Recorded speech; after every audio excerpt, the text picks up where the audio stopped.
Holy moly. What's up, ladies and gentlemen? Welcome back to HCS Pro Talk, your weekly Halo Sports podcast.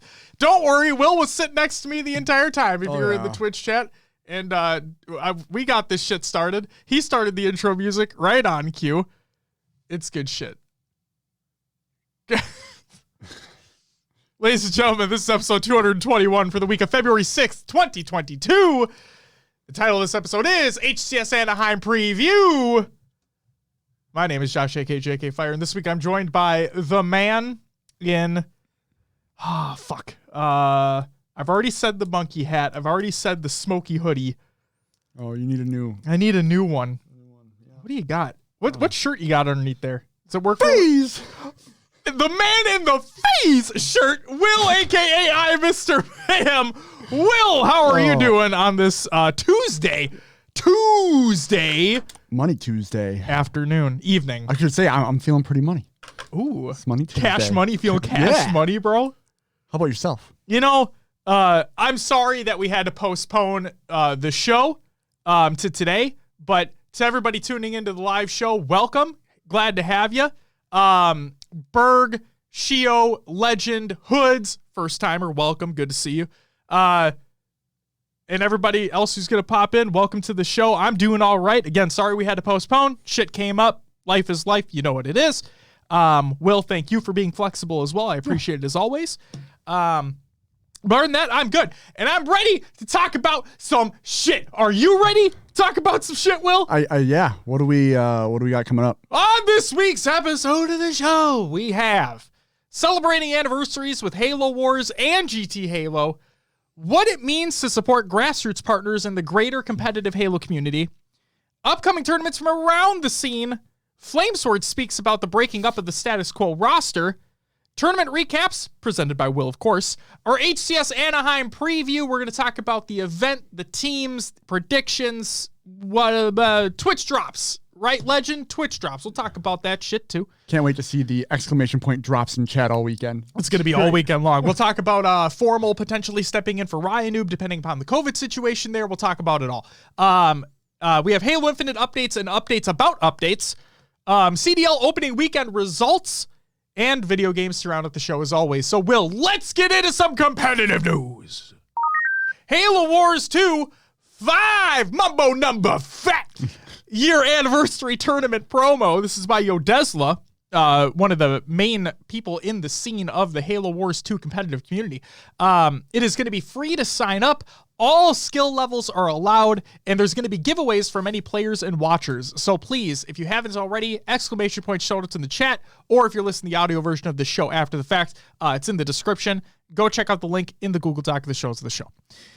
Next up, Halo Infinite Draft Tournament has been announced. This is by Penn Halo. $500 prize pool.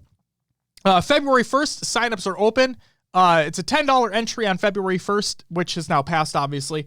From the 2nd to the 18th is a $15 entry, and from the 19th to the 24th, it's a $20 entry, and on the 25th, it's a $25 entry. On the 24th, signups will close, and then on the 26th, there will be the draft tournament. Draft is at noon Eastern. Tournament is at 2 Eastern. Shio states, because I should probably include this, and I forgot to, and I apologize. Shio, if you have a link, by the way, you're probably not going to be able to post it, but DM us or send us a DM on Twitter or Discord if you have a link to that information. I can include it in the show notes as well. But perfect. Thank you, Shio. And Shio states, Halo Rec League signups are live for the first full 9-week season. If it can be added to the show notes, and it absolutely can. And I will gladly do that for you. So send me the link. I'll get it in there. It'll be good to go. But like I said, if you want to sign up for the Halo Rec League first full 9-week season, signups are live. And that's fucking awesome. Next up, introducing GT Halo's Groundwork Collection. This is by GT Halo on Twitter, and I quote, in honor of our 10 fucking years. Wow. In honor of our 10th anniversary, we pay homage to the top Canadian Halo teams who paved the way for our community. Introducing GT Halo's Groundwork Collection. A portion of proceeds will go towards future local events. I believe they have 4 teams, if I'm not mistaken, I think. And you can go ahead and check out all of the merch that they have available there. hoodies, t-shirts, some generic, and not in a bad way. I don't mean generic in a bad way, but some like general GT Halo merch in there as well. So go check those out if you're interested. And congratulations, GT Halo, on 10 years. Keep that shit going. Halo Data Hive update. We love that website. We love how they have the scrim results we talk about in the show every week. The Player Infinite stats page has been updated. New UI and some additional stats, including Team MMR, are available. Just type your gamer tag into the search along the top to check it out. So if you haven't already, go check that shit out. There's a new HCS survey going out, but don't worry, not to us, Will. This is by Faceit. They say, thank you to everyone who took the time to complete our first HCS survey. While your feedback is being reviewed, we will have a second survey heading to your inboxes. This time, we want to hear your thoughts on maps and modes. Hey, Faceit, I'll just give you a heads up right now. I have a really simple thing to tell you. More maps and more modes. I mean, fuck, you never had Behemoth in there to begin with, so that doesn't matter. More maps, more modes. Good luck on that front. Surveys must be completed by 1 p.m. Eastern Time on February 17th. So go do that.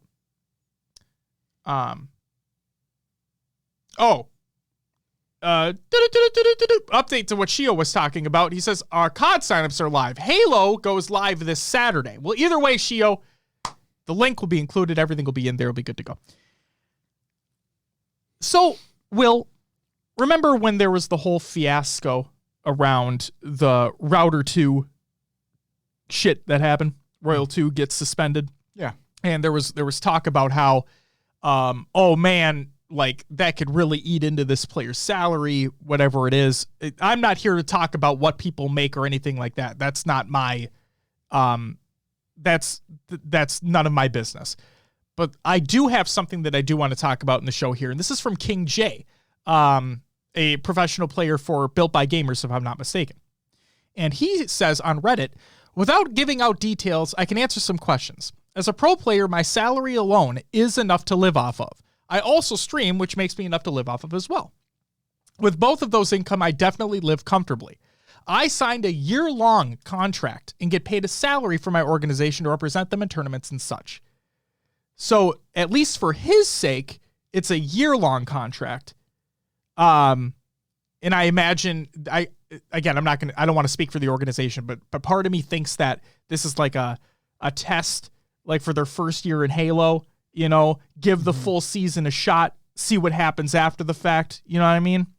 And obviously there's probably statements in that contract that for the contract to be broken or whatever, depending upon if things happen, so on and so forth. But hey, King J was signed for a year-long contract with Built by Gamers.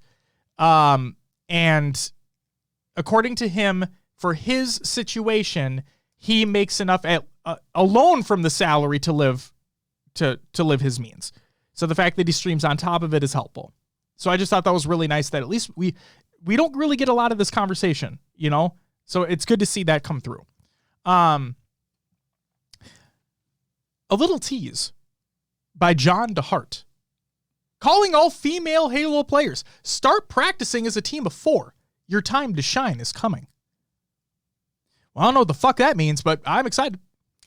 All right. The next thing I want to talk about is there's an application, Will. Will, have you heard about Juked? Yeah. Okay. Chat, listeners at home, however you may be consuming the content. If you have not heard of Juked, let me just put this out there first. We are not sponsored. This is not an ad. I'm just throwing this out there. Juked.gg was a website that was around for a little bit before. I believe kind of went away and is now like resurfaced, reemerged as a, if you will, like the phoenix being reborn, Will. How's that for a Harry Potter reference right there?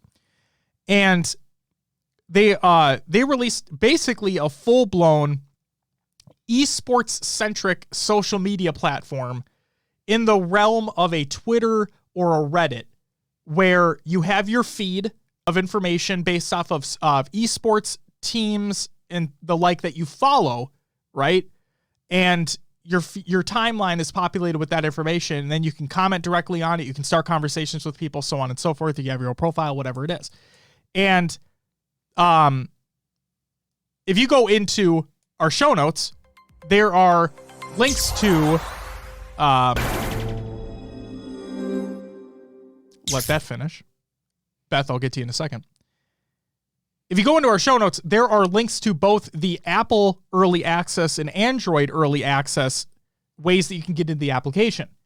Again, it's an early access, but it's a really, really cool way to engage with people in the community, whether it be Valorant, Call of Duty, Halo, obviously. There's so many things, so many different esports that are there, so many different teams that are there. You can follow all of them, and your feed will populate with just that information that you follow. So you're not scrolling to find something that may be relevant to you. You can follow the exact things that you want. And like I said, you can start conversations on there too. It's really easy to use. And the best part is, like, I haven't had any crashes with it, and Twitter's been crashing on me all the time on iOS lately. So no crashes, anything there. And it's just really cool. So if you're any at all interested in checking it out, again, it's in early access right now. Links for Apple and Android are in the Google Doc of the show notes of the show. And it's really fucking cool. Again, not an ad, not sponsored. Just wanted to shout out something really cool that I saw a tweet like a couple weeks ago or something like that, and they said, if you want into the early access, just click this link. And I'm like, I remember checking out that website back when I think this is back either like during Halo 5 or MCC, when there wasn't a lot of stuff going on in the Halo scene. And I always thought in the back of my head, if Infinite releases, or when Infinite releases, I really hope that that Halo's represented on this website, because it was a really cool way to have everything in one centralized location. And so now it's there. It's in one centralized location. It's an esports social media platform. It's really fucking cool. There's that. Next up, I wanted to get the good in front of the not so great. So, supporting grassroots partners. This is by Europa Halo and LVT, Louis V. Titan. Europa Halo put out a tweet a little while ago, and this is what it said. EU HCS Open Series coverage update. Everything okay? Yeah. Everything will be okay eventually. EU HCS Open Series coverage update. Regrettably, until further notice, Europa Halo will no longer be broadcasting the EU HCS Open Series. Post-Winter Series, we will revisit the possibility. Stay frosty. Collins stated, unfortunately, we may not have sufficient support from the powers that be at the moment to continue this work. Our full attention is on our own organic events unless something changes to motivate us to continue HCS Open coverage. So, LVT then stated the following. Can't imagine how hard it was to come to this decision. We volunteer our time despite proving our ability to meet and exceed expectations. We deliver professional broadcasts just to be tied down as community and given no power, delegitimizing our abilities. Viewers thoroughly enjoy our broadcasts, and most competitors want to be featured on our broadcasts. It's a shame to hear that stories will go untold. Truth is, you can't expect the professionals in our scene to do this forever for free, especially when treated as we are. We have had multiple esport organization leaders in our broadcasts learning who the up-and-comers are. I really have a hard time understanding how our broadcasts aren't being viewed in a higher degree. I flex our talent and stats consistently because we need help. And then, I think a day or so after that took place, Europa Halo put out an update. And they said, HCS Open Series update. We've been working hard in the background this week to continue coverage of the HCS EU Open Series, and we have good news. We'll be back. Unfortunately, we are unable to broadcast this weekend, but we will continue our coverage from Sunday, the 20th. There's a larger discussion that needs to take place here, but the one thing I want to say is that, like LVT said in there, you can't expect, like, this is, guys, I really want to hit this point home. And I was talking to Will about it before we started recording the show. Europa Halo, besides personal streams from the players themselves, Europa Halo is literally the only organization that is covering the EU competitive Halo scene.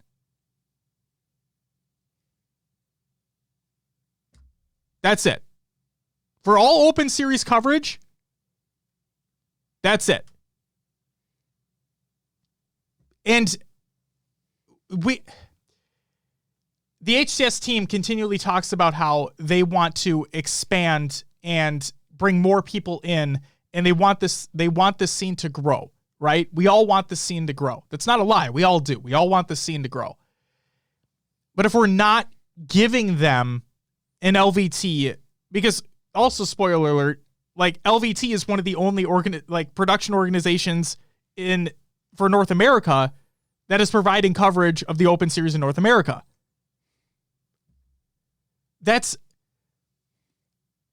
There needs to be so much more respect that are put on Europa Halo, LVT, everybody else out there that's doing this work, right? And it's sad. I'm very happy that Europa Halo is back doing the Open Series coverage because they're it, right? But it's sad that it got to that point. I said it before and I'll say it again. It's sad. Guys, we are not large in this space, right? In the grand scheme of the HCS competitive Halo, whatever it is, we're not large, but I need to say this. When you have one of the greatest people in our scene, in Martin Ohms, when you have one of the greatest people in this scene of Martin Ohms leave because he simply had enough of the bullshit. When you have that happen, something's wrong. Something's really wrong. In one aspect, I get that not every question can be answered immediately and with action, right? I get that. It's from a business standpoint specifically. I understand. A lot of people have their hands tied. I get it. But at the same time, we should be pushing more towards open lines of communication if those aren't already established. And we need to be giving these people more resources and make them feel that they're welcome, they're respected. It's really sad. It saddens me a lot. When the Martin thing came out and he talked about that, the only thought I could think of is, you guys really fucked up to have him want to step away. Like he did this shit from the greatness of his heart and just wanting to see the scene succeed for so long. For all that to happen. It's sad. And then with Europa Halo and LVT, them not getting the respect they deserve, them not getting the resources that they deserve to keep literally the only life afloat that's there because they're the ones doing it. Nobody else is. It's sad. And I really hope things change. That's it for the competitive news. Before we move on into your upcoming tournaments of the week, Drew, welcome. Good to see you. Don't be sorry. It's all good. To all the people who have followed and subbed, Beth, I'm just going to give you a quick woo! To all the people who followed and subbed, I will shout everybody out when we get to the shout out section of the show, but please know that it's greatly appreciated. We love having you here. And then Andrew says, in relation to the previous story we just talked about, we need Europa Halo for the overall community. I would have never have heard or even followed the competitors from the UK and Europe. Exactly. And they were the only ones doing it. Besides, like I said, personal streams, right? But like, seriously. Your upcoming tournaments of the week presented by noobcom.com. Check out noobcom.com for all Halo esports needs and potentially some merch if you're into that shit. Wednesday, February 9th. The GMR Center Halo Infinite Tivita and the Calgary Halo Wild West Wednesdays. Thursday, February 10th. The PZL Boss Man Halo Infinite 4v4. What? Oh, nothing. Good. Okay. On Friday, February 11th. The LFTG Halo Infinite 2v2 in the EGL Master Chief Cup number 10. On Saturday, February 12th. The Katana Gaming Halo Cup, the CEL Halo Bash Tournament, the InManiacs Halo Infinite 4v4 Draft Tournament, the MG Eclipse Valentine's Day 4v4, the Europa Halo Winter Series number 2, and the Vanguard Halo Series Winter Circuit Online number 3. Woo! And on Sunday, February 13th, we have the MG Eclipse Valentine's Day Co-Ed 2v2. If you're listening to that and you're thinking to yourself, why the fuck didn't he mention Anaheim? Well, because I got to it right now. HCS Anaheim, the North American regional event, is taking place from Friday the 11th to Sunday the 13th as well. And of course, we have our preview later on in the show, so stay tuned. Will. Yeah. That's it for upcoming tournaments of the week, presented by noobcab.com. Check out noobcab.com for the Halo eSports news. What do we got next? Rostermania! Yes, we have some Rostermania. I want to go back a little bit in the show here. Because there was a news story. It was a little tease by John DeHart. I'm like, who the hell is John DeHart? I had no idea. So for those listening and those who are wondering, I looked them up, and he works with UMG. So UMG Gaming is doing something for the ladies tournament side of things. Very nice. Thank you for doing that research, Will. But moving on to Rostermania, we're going to talk about some Hydra Gaming. Talk about ladies. It's going to be Minx, Cranberry, Miss Lacar, and Janelle Victoria. Very nice. Yes. Good to see them have an official roster announced. Yes. Fucking awesome. Look for them out there. Got to talk about Status Quo. Yes. Blaze leaves the roster. Roy and Enable stepped in for the Anaheim qualifier alongside Flamesword and Burton. Roy and Enable step away once again after not being able to qualify for Anaheim. And then Burton and Fragout leave the roster completely. So Flamesword explained all this. I believe it was in tweets. No, this was a YouTube video. Oh, a YouTube video. Sorry. And I just I broke it down. So that's everything from the YouTube video. Beautiful. So here we go. Let me get this up for reading. Yeah. A laptop, that is. Tensions rose on the initial roster and players. Tensions rose on the initial roster and players wanted a single player on the team to be swapped for someone else. Flamesword wanted to try and work things out. Things didn't work out. Flamesword saw an opportunity to pick up Enable, former member of the OG Status Quo. Blaze then leave the roster.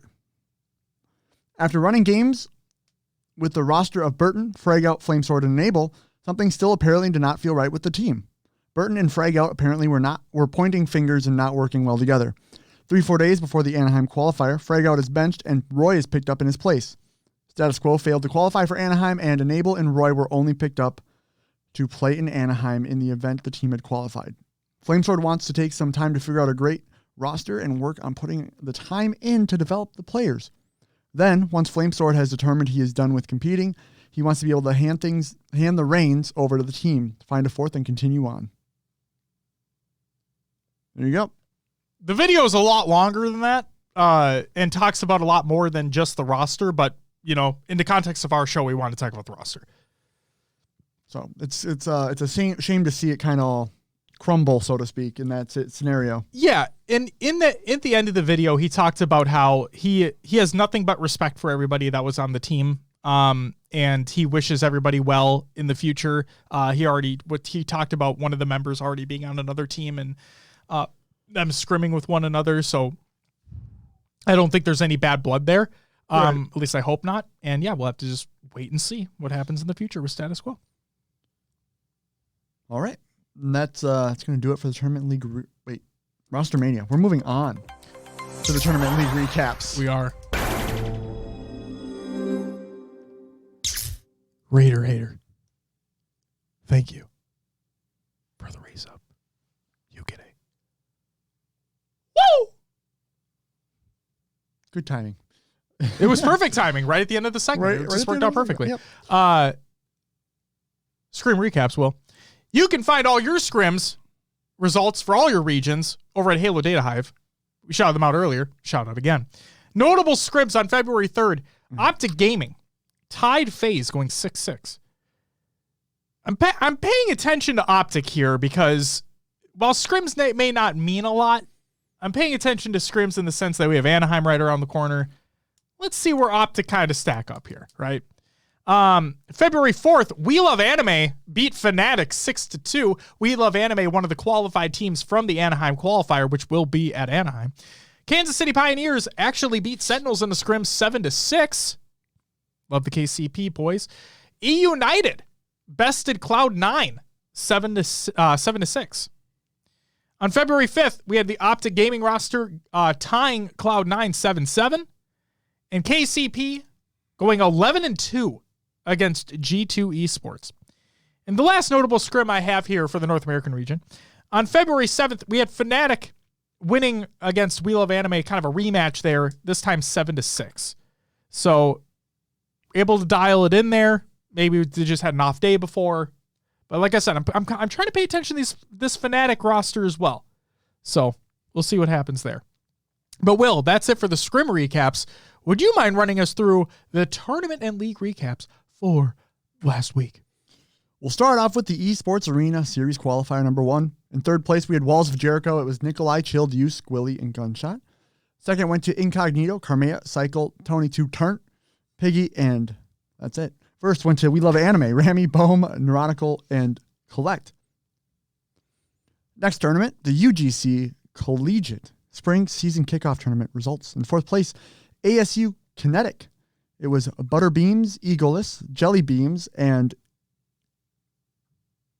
Aeronomics. Yeah, we're going to go with that. I think you hit the nail on the head. Third place, Texas State. It was Chimpy, Tactic, Draco, and Ninja with 3 A's, if you're curious. To say one's not enough. Second went to Rutgers Esports Halo. This was Dog Bear, Striker, Lucan, and Soft Eye. And first place for the UGC Collegiate Spring Season Kickoff Tournament was Ryerson University Esports. Shatter, Jakey, or Jake with 3 E's, sorry, and Risky and Designs? Yeah. Yeah. Right. Yay. Next up, EGL Master Chief Cup number 9 results. Third, fourth, we had SSSM and Peppercorns. Second went to Twisted, and first went to XEO. Next tournament here, the EGL Cleveland couldn't get that out. EGL Cleveland Cavaliers Halo Infinite 4v4 results.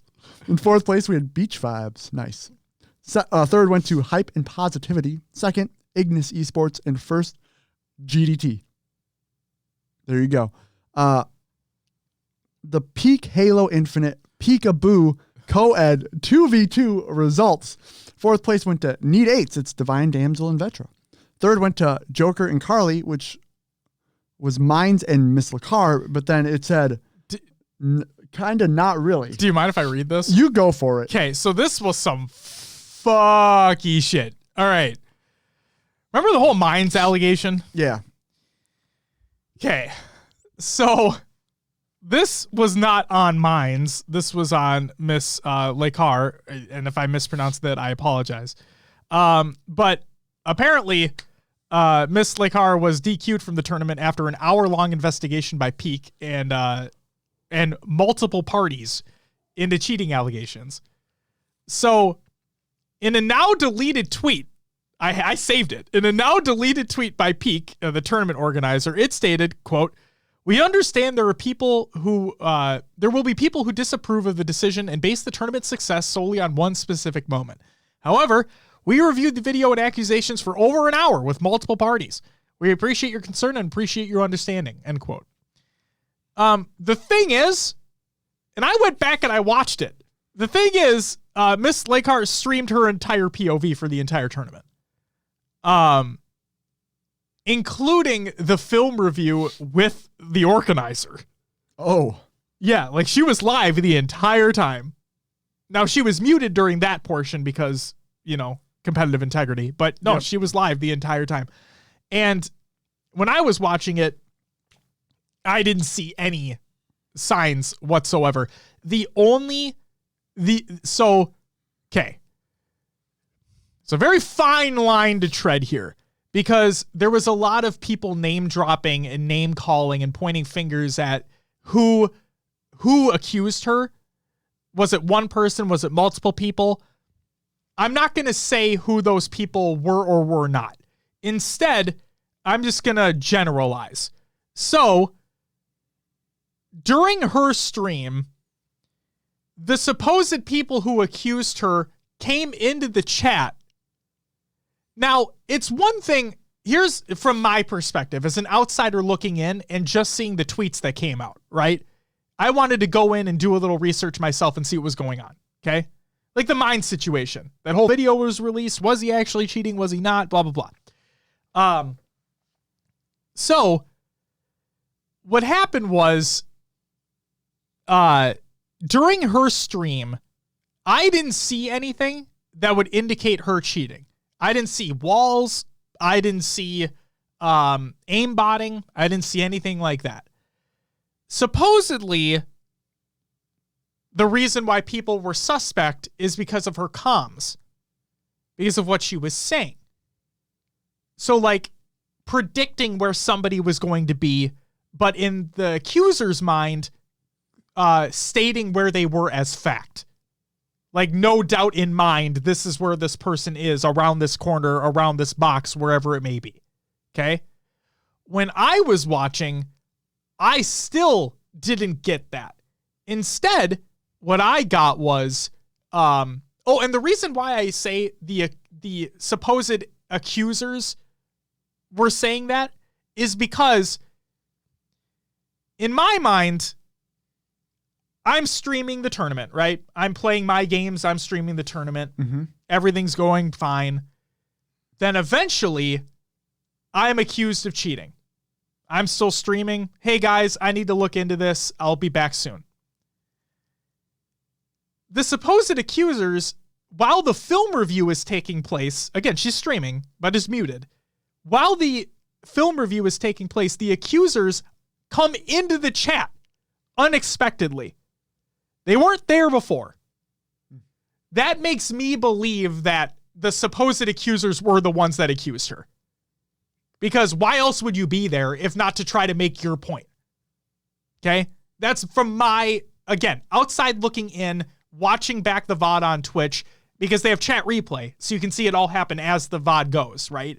And that's what I came to determine, from my perspective, my opinion. So, supposedly it was because of the comms that she was saying, and there was one instance where they're on streets, and this is an all Slayer tournament, if I'm not mistaken, and they were on streets, and the players are in, at least one of the players is in PD, like, of the opposite team. And Miss, like, called the person out because they had them weak, and if Mines has this entrance to PD lockdown, yeah, and Miss has this entrance to PD lockdown towards A side, right? Where the fuck else is the player going to be? Yeah. It's going to be right there. So she called out, hey, this person's going to be right there.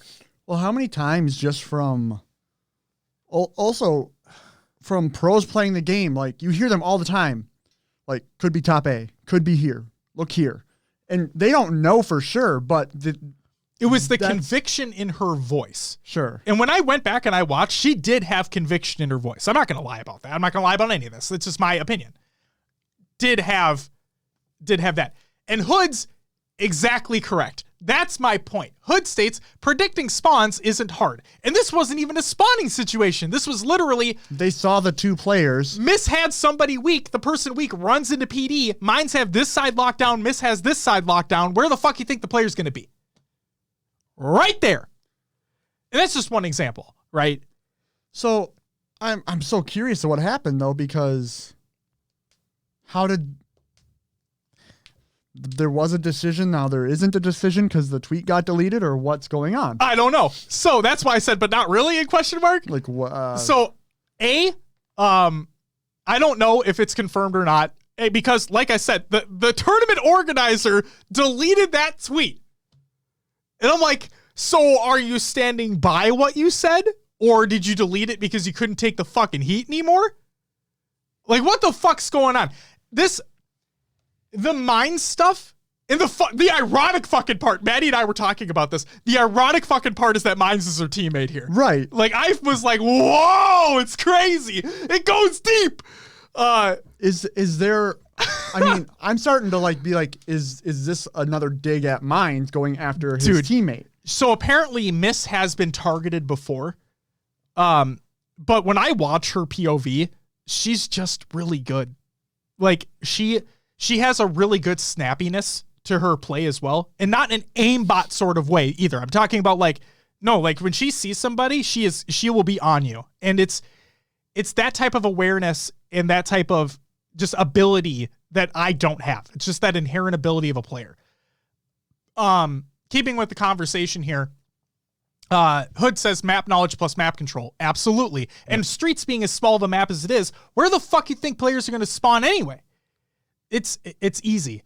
Beth says, sounds like they were just salty that her awareness was better than theirs. Yep. Possibly. Yep. So because I said this for the mine situation too. If Miss was cheating, then we have a different type of situation here, right? But from my opinion, when I went out, all I saw was the peak tweet before it was deleted. And then a little bit of a Twitter blow up of where she had a comment. Other people were like, what the fuck's going on? Maddie put out a tweet being like, so now all it takes to accuse somebody of cheating is this for them to get DQ'd. It's like fucking stupid, right? Well, that's Mines got DQ'd from that other tournament without sufficient. Right. And even then, when I went back and I watched that entire video, there were times where I'm like, that's suspect, but nothing definitive, right? Yeah. And unless you have something definitive to prove it, well, what the fuck are you doing? And it's the same thing I said about that Mushroom Club bullshit. It's like, do fucking better, especially now Peak as well. Do fucking better. Are you serious? We watched it for over an hour with multiple parties. Okay, good for you. I didn't see anything that proved. Am I a multiple party? Are you fucking serious? It boggles my goddamn mind. And then Maddie says, and she's been cam checked in other tournaments and wasn't found guilty of cheating. Exactly. And she streamed the whole fucking thing. She streamed her entire POV for this tournament. Oof. I'm mind blown. It's crazy. It's fucking crazy.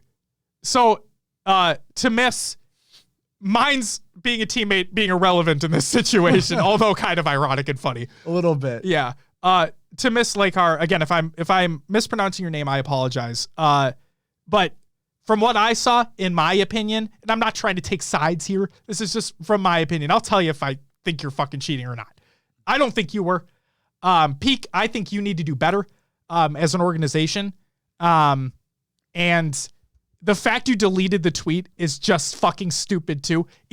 Either apologize for it, own up to your mistake if it was a mistake, or own up to what you were saying instead of deleting it. Because right now you're acting like a little bitch. Oh. I'm just going to throw it out there. I'm serious. It doesn't look good on you at all as a tournament organizer. Why would I have faith in you as a tournament organizer? Why would I want to compete in your tournaments? Guy or girl, doesn't fucking matter. If you're going to take what appears to me as a baseless accusation and run with it and be like, well, it's like the Mine situation. Well, they had a lot of people that agreed that that person was cheating, so I must have been cheating, you know? No. The fuck out of here with that shit. Unbelievable. Something I want to say on the cheating thing too. Yeah. I'm going to go back a few qualifiers ago. They're now, I mentioned this team earlier, the Walls of Jericho. And there's a reason they chose that name. There was accusations that on that team of Nikolai, Chilled, Squilly, and Gunshot that Squilly had walls. Unbelievable. I totally get raising suspicion, going to admins, having the admins check it out. Yep. But the moment you decide to hop into someone's chat and go off on them after the admins tell you either yes or no, nah, you're being a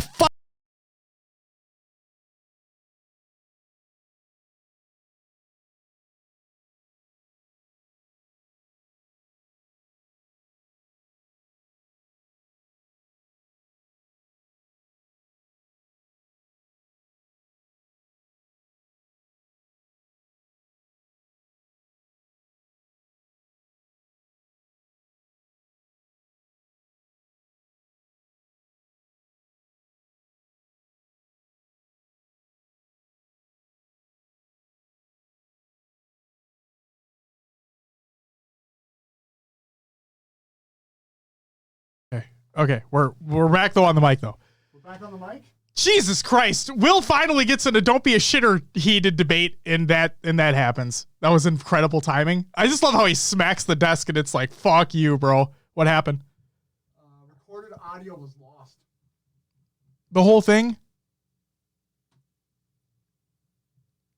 Hang on, what is this got? Can you like save it? We can keep recording right from here. Okay. I'll have to edit it back. Okay. Basically, CPU, it just said there's too many processes going on at once and it crashed it. That's fucking weird. Okay. Do you want to open the door too when you come back here? Sweet. Sorry about that. Where the fuck was I? You're saying don't go into other people's fucking chats and start causing shit. Yeah, okay. Apparently the computer freaked out there. I apologize. But basically, if I don't know where I left off, but basically, if you raise suspicion, you go to the... I'm trying to get this all reset. Hang on. There we go. All right. If you raise suspicion, going into people's chats, yeah, just stop going into people's chats and being a shitter in their chats. Like, take it up with the admins, get the proper people involved in this. If they ask you for evidence, provide that evidence. Don't just go berate the people that you think are cheating, because it's possible that they're just better than you. I'm sorry. That's my point, is that I wouldn't even have thought, because Maddie and I were like, who was the people who accused her? Like, who accused her? I go back and I watch the VOD and I'm like, I think I have a really good understanding of who accused her. Sure. At that point. Huh. And again, there's a reason why I'm not naming names, because I'm not entirely sure. But let's just say if you go back and watch that VOD, because it's in the show notes, if you go back and watch it and you get to that point, you could figure it out too. And that person wasn't there before. And I'm like, that really just gets me. It's like Will said, don't be a fucking shitter, man. Come on, be better than that. And like I also said, if Miss was actually cheating, then yeah, if it's proven that she was cheating, I'll come back next week and tear it a new one. Like, I will gladly. I'm not gonna. Oh my God. I'm sorry to get us on this tangent. No, this shit's just so fucking stupid. Also, I want to say this too. Okay. Oh boy. I swear to God there's no anti-cheat in the game. I swear to God. I've said this before. I've walked it back. But I swear to God, there isn't something in the game. The reason why I say that is because you have to report them outside of the game anyway. Through Waypoint. Yeah, through fucking Waypoint.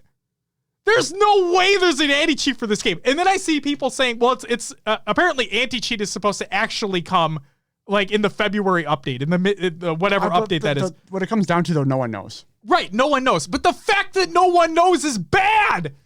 It's fucking bad. Oh my God. The cheating accusations are fucking stupid. It's when there's something to be said.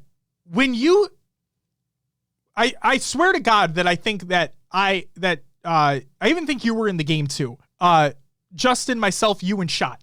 I think there was one game where I legitimately faced off against a cheater. Legitimately. And you know how I know that? Because you just fucking know. You can 100% tell when you're playing against somebody that is cheating. That person in that game wasn't 100%. Wasn't it like all headshots? Nothing? With the sniper. No difference. Like, and you could be point blank, you could be further away. That person was every shot was a headshot. Zoom in. Yeah. There was no way it wasn't. Oh my God. Shio says, to be honest, or to be frank, if we didn't have the Royal 2 situation, we wouldn't have any context with how custom lobbies host matches with pinging all servers in the region. That's true. We just lack info on everything. 100%. Maddie said, K-Mad said it perfectly. The lack of anti-cheat on Infinite is players on straight up witch hunts. Yep. Yeah. And it's fucking, Will said it perfectly too. We just don't know. And that's not good at all.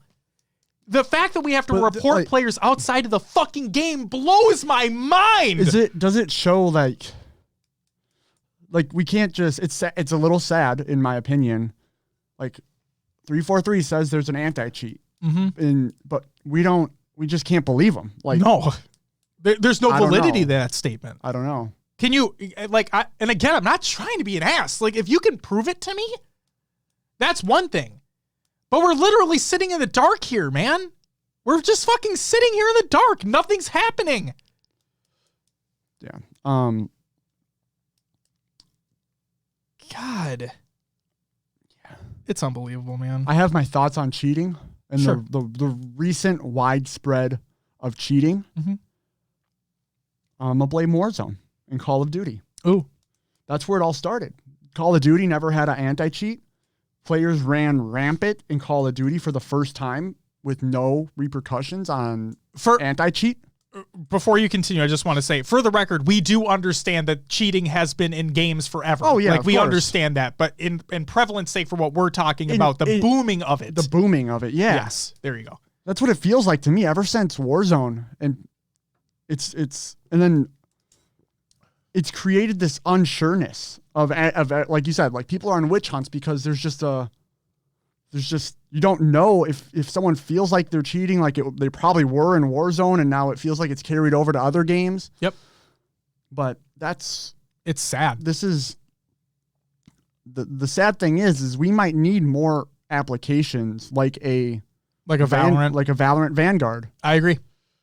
To hold up competitive integrity in this space, in this time when online tournaments are what's holding the competitive scene, you need that type of anti-cheat. As intrusive as it is, as much as it sucks, it's the only thing that I feel can hold that competitive integrity. I'm going to add to that, not just because of how online tournaments are happening now, but in terms of the gaming space and technology, the world that we're in right now. Earlier versions of anti-cheat aren't sufficient anymore. They're just not.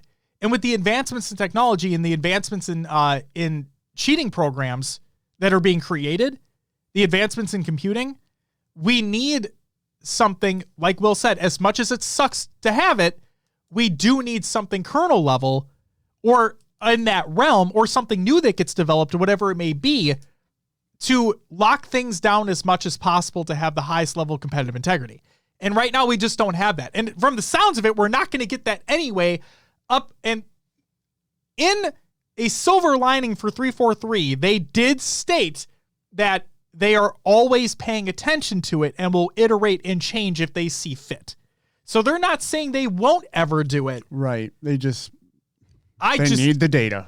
Oh my God. Wow. That's going to be the newest fucking meme. Something else that I think needs to be looked at is how to combat devices like Chronos. I don't know if you guys know about Chronos. Heard of it. But you plug your controller into it before it goes into the system or the computer, and you can program that device to boost bullet magnetism, like what's the word I'm looking for? Aim assist. Aim assist. You can boost your aim assist, and the system just detects it as a controller. That's fucking sad. So that's something else that's out there that's like, there's no anti-cheat for that. Maddie says it needs something that checks the game files when the game is launched, and if they're tampered with, it doesn't launch. But a Valorant-style anti-cheat would be even better.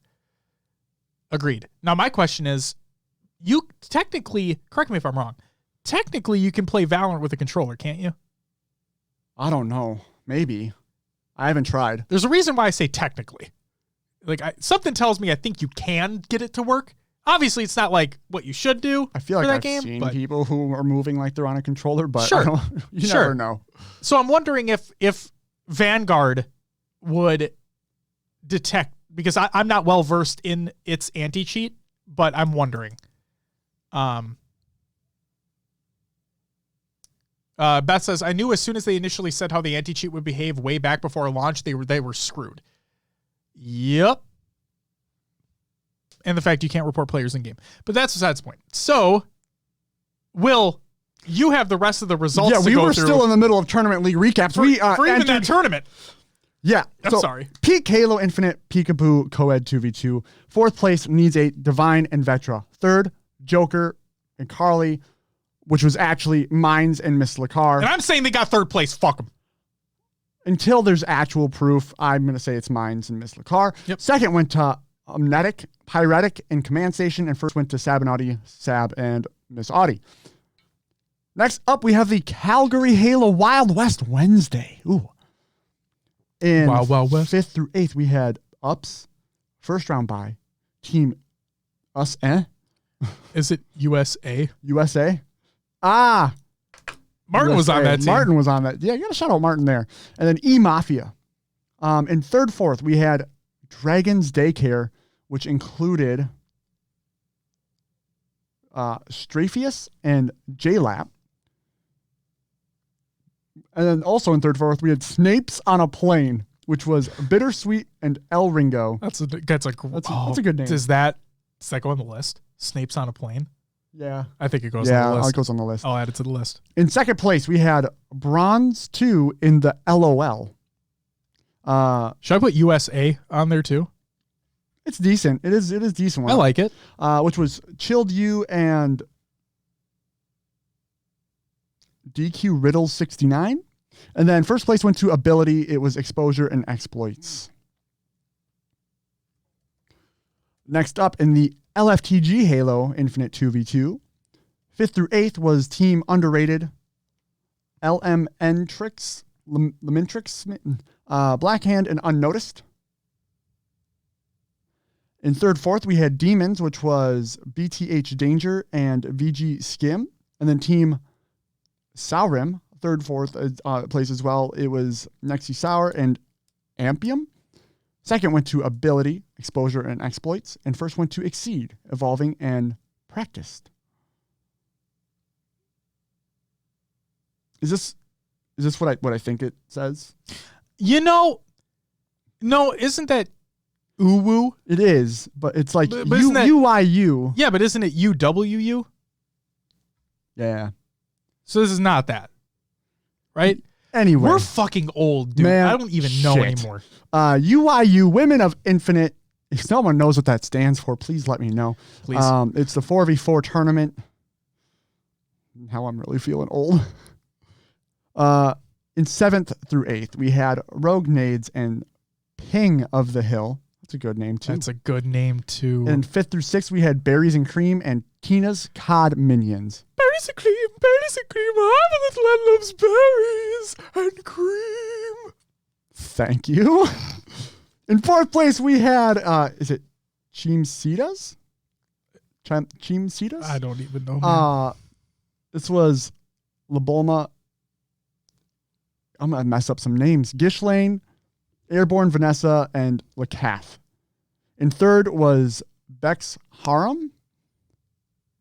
I feel like I'm saying that wrong. Maybe. Anyway, Ideas, Pink Sakura. I think it's Abby Atkins. A Kiss. Abby. And love how these are the ones you're having the most trouble with. And then Miss Heartbreak. Second place went to Bet Your Max. It was Queen, Veronica, Divine Damsel, and Miss Audie. And first went to Hydra Gaming, Minx, Miss Leclerc, Janelle, and Cranberry. Miss Leclerc showing up in first place. Look at that. Yep. Next up, Louis V. Titans Money Tuesdays. Money Tuesday. In 5th through 8th, we had Team XD, XO, Graveyard, and ETA Mafia. In 4th place, 3rd, 4th, I should say, because they didn't. 3rd, 4th place, Pinky No Beast.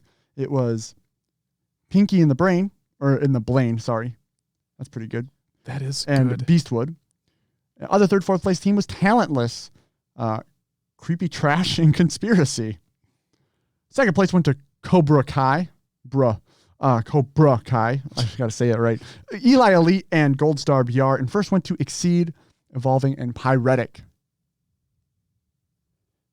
I like that name. Yes, I know what Uwu is supposed to be, but this one is UYU. Yeah. I'm curious. Sorry, also, Violet Hayes. Yes, Violet Hayes. Welcome to the live show. Good to see you. Wonder what that is. There were a decent amount of tournaments. I'm still going. There are. Europa Halo Winter Series number 1. In 7th through 8th, we had Sentinel Beams and Fluffy Bunnies. 5th through 6th, Home Alone Deal and Jurin Minions.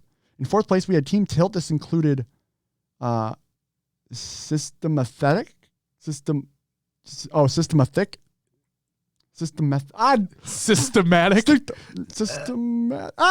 Systematic. But it's like hick. Systematic.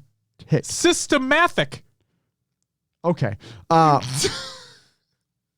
What is that? YC NAF. That works. Slink and Marvies? That's what we're going with. Next up, SSM, 3rd place. Sam Baldy. Sakana. The Choked Nil. And Mills Is it YOLO? God, Remember, anything that you feel is just terrible, let me know. I'll add to the list. 2nd, Team Twisted. Idasari. And Nolson, Mista, and Jed, 69. Disarray. It's disarray, but what the fuck's the line in front of it? An I, maybe? Why the fuck do people put I's and numbers and X's and shit before and after their name? I don't fucking know. Are we 12? No. We're fucking 30. During our play date, we were the topic came up of you can tell who the real like OG Xbox people are because of the like nice names. No. I saw that too, and I wanted to be like, no, you don't. No, because there's so many people back in, especially in like the Halo 3 days, XX, blah, blah, blah, XX, shit like that. Come on. Also, Sean is elsewhere. You're not elsewhere. You're here. Welcome. Good evening. It's a live show. First place teams for Europa Halo's Winter Series was Peppercorns. First place. Defragment, Z, PD, and DQV? Sure. The cutie? Whatever. That's Moving on. The HCS FFA series. This is from Mexico. Here's the results. In 8th place was, I think it's Poppy Boy, Mr. Gory, Chico Y2J, Goro Loco. I'm going to go Enervin, Redzide, Dolan, and Chrono. Congrats. Out of the Australia-New Zealand region. I really can't speak today. I'm going to blame it on a Tuesday. We had in 8th place, Styled Chunk. 7th was I'm Banana Sore. That's a good one. Ryu in 6th. 5th was Barcode. 4th, CR Aleo. 3rd went to Jordan. 2nd, Berserk. And 1st, Seduce. Very nice. Before you continue, Violet said, apparently UYU is an organization for esports since 2017. Well, we're fucking idiots. Focuses on finding and cultivating emerging talent. Would you look at that? All right. It's not an emoticon for a cute face. That's, I didn't know. Now I know. But maybe they could make their own a logo, which is a cute face, but it's UYU. I mean, we just gave you a free idea. Boom. Out of the European region, in 8th place for the FFA series, Y2000?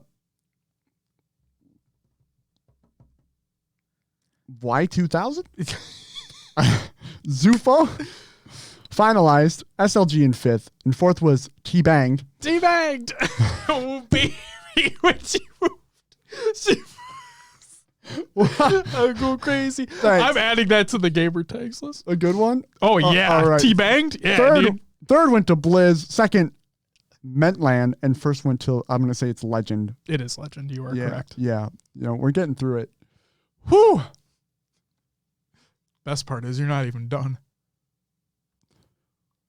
Out of the North America region for the HCS FFA series, in 8th place, we had Birds. 7th was Sty Coffee. 6th, Anthony. 5, OG Halo Noob. 4th, Phalons. 3rd, Darren. 2nd, Reverbed. And 1st went to Gunplexion. Whew. Oh, Nelly. All right. Last roundup here. HCS Open Series Week 6 results is from the Mexico region. 4th was Team Cruelty. 3rd, Rebel Esports. 2nd, Timbers Esports. And 1st, the Pittsburgh Knights. Big shocker there out of Australia. Oh, back to back champions. Is that 6? I don't know anymore. Go ahead. Out of Australia, New Zealand, we had BBR in 4th place. 5th went to X5. 2nd was first one was the Chiefs. Back to back. Out of the EU region, 4th was Team Twisted. 3rd, Flying Dutchman. 2nd, Navi, and 1st, Ascend. Back to back. All right. After a computer crash, a mini Will rant, which you guys didn't get to hear / you saw, and a long ass amount of tournaments. We're on our topic, I guess. We're back. Maddie says listening to Will pronounce gamertag is probably my favorite thing about the podcast. You know, I agree. It's fun. It's fun how he adds letters and shit too. It's just a good time. But like Will said, our topic. Have something easy to say, and I'll say it. Seriously, like, it's not our fault that they chose terrible fucking names. I'll say it. They have terrible fucking names. Who was it? Yeah, 3rd place in the North American FFA series, Darren. Easy peasy. Thanks. Thanks, Darren. You know, Xbox did this pretty cool thing where you can update your gamer tag and you get like the hashtag after it. Yeah. But at least it says you can something read your nice. fucking name. They're going to just update it to something stupid just to spite you. Yeah, I know. HCS Anaheim. Yep. It's this weekend. Came up quick. Fuck, it did. You know what else is this weekend, Will? What's that? The big game. Oh, the big game. The big game. Yeah, I got a hockey game on Saturday too, right before. Oh my God. Yeah. Holy shit. Ridiculous. You know, I didn't put it in the show, but did you see what was announced today in terms of the big game? No, I haven't been paying attention much to Twitter today. FaZe is now partnered with the NFL. Really? Yeah, with the official NFL. Huh. Yeah. FaZe. Did we ever explain the FaZe thing to chat? Think we did. Do you want to? I mean, the high-pitched FaZe thing? It's up to you. You go for it. It's kind of an inside joke. It was really funny, though. It I pisses guess Brian off, which is the best thing ever. Brian makes games, by the way. Not Brian, Rage More Nerd. Also welcome. Good to see you. Wrong. Zarners. I'm an idiot. I'm sorry. It pisses off Zarners. Shout out Zarners. All right, I'm so sorry. The story behind the FaZe thing. I believe we were in Raleigh. All right? Back in HCS Raleigh 2021. We decided, was it Saturday? No, it was Championship Sunday, wasn't it? Yeah, because Championship Sunday. We got to a point we needed to eat. We were at the venue for quite some time, and we went out to a barbecue place. This was Championship Sunday because on Monday we went back-to-back days. When we left on Monday, we went back to the barbecue place. Championship Sunday. Yes. Anyway. I'll take your word for it. Boy Will had a few cocktails at the barbecue place. We had a Reese's Peanut Butter Cup one, if I'm not mistaken, right? Reese's Peanut Butter Cup martini. That fucker was strong. That was strong. I had mine and yours because you couldn't drink it. I did not finish it. No, for the record, I just want to state this because people are going to come at me and be like, "What a fucking loser!" No. I'm not a big fan of hard liquor. Yeah. Like I'll drink beer to my heart's content, but like hard liquor, unless I can't taste it, I'm one of those people. Unless I can't taste it, it's hard. I don't like the burn. I know you ordered it, but I didn't think you like knew what a Manhattan was at the time. Sure, but it was definitely it tasted like a peanut butter cup. It did. It was good. It's just the burn that got me. That's all it was. Feel the burn. Like if the burn wasn't as strong, I would have liked it more. And it did taste like a peanut butter cup. It was good. So I don't remember how we were the Sentinels FaZe. Didn't it just come out of your mouth? Yeah, the Sentinels FaZe series was on stream, and we were walking back. We wanted Twitch drops. So we had it up. Yes.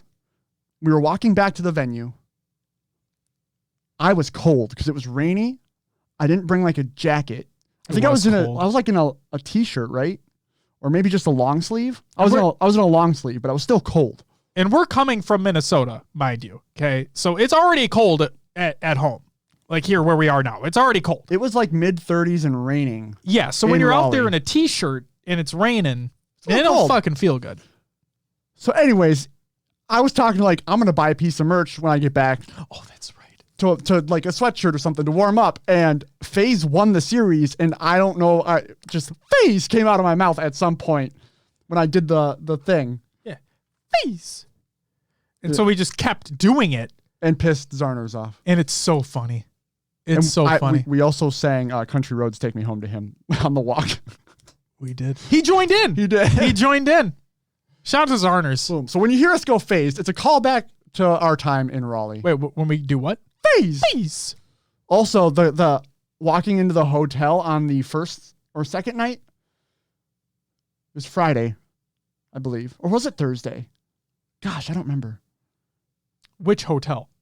His or ours? We walked into Zarner's hotels and there was a group of like basketball dudes there. Oh, yeah, and they that was freaked fucking out because I hilarious. was wearing a FaZe shirt that night. Thought we were I part of the thought I organization. was part of FaZe. I was like, Nope. nope, sorry to disappoint you. God, Anyway, so fucking funny. Raleigh stories.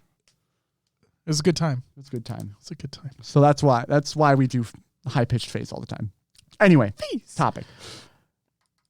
But after Raleigh is now Anaheim. Back to the actual topic of the show. Our HCS Anaheim preview. We got a lot to talk about. Let's talk about the event first. Okay? So the event information. This is from the Waypoint article that was released, so I'll just quickly go through the information that is there. It's not the whole thing, but it's a good amount. We're kicking off the first LAN of the new year at the North America Regional Finals in Anaheim, California. North America's best teams will go head-to-head for $125,000 and all the glory. Will Cloud9 continue their dominance, or will we see a new victor? Tournament format. The format for Anaheim is quite close to the original format and should be familiar to players and fans alike. So there's pool play. 4 pools of 4 teams drawn before the event. We'll talk about those teams in a little bit. Single round robin, best of 5. First place team receives a bye and moves to winners round 2 of the championship bracket. Second and third place teams go into winners round 1, and the fourth place team goes to losers round 1. Losers round 1. Championship bracket, it's a double elimination format. All 16 teams will be included in said bracket. It's a best of 5 until the grand finals, which will be best of 7. So, winner final, loser final will not be best of 7. That fucking sucks, but we move on. You can watch the tournament because guess what? You can't fucking be there. Oh. Thanks, COVID.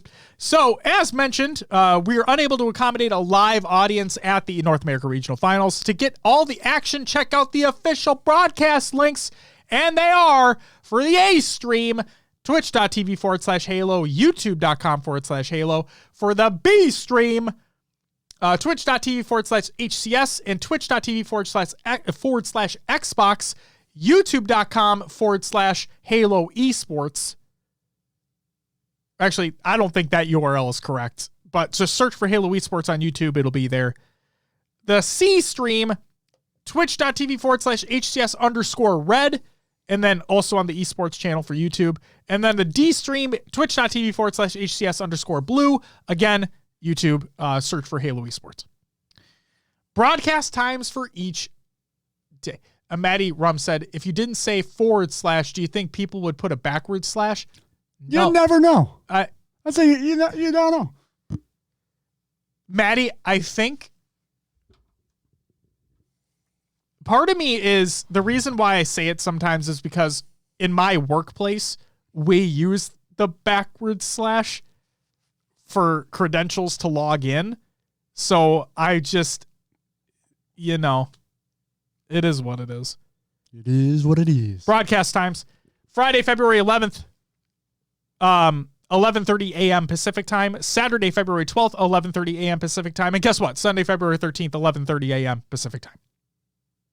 Easy peasy lemon squeezy. Fans joining us on Twitch will unlock exclusive Halo Infinite goods through Twitch drops.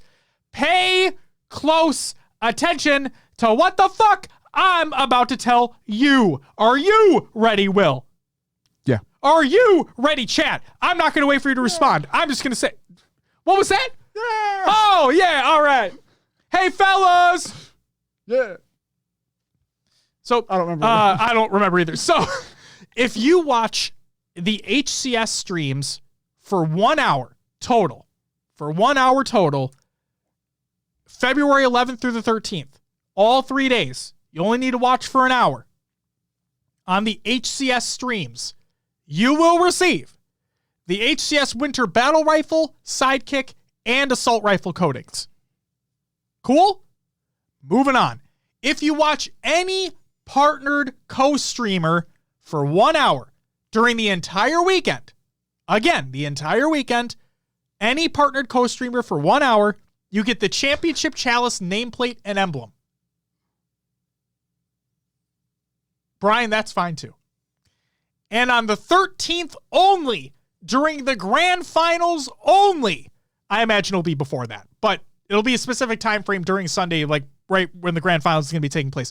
If you watch for 1 hour, you will get the HCS celebration stance. And Will, have you seen this? No, I haven't. It's not the yelling one again? No, it's funny. It's you know how like Sentinels and like all these teams who win first and they put up the one, but they put it sideways. Yeah, it's that. Nice. Like they look, it's the Spartan looking down and going like that.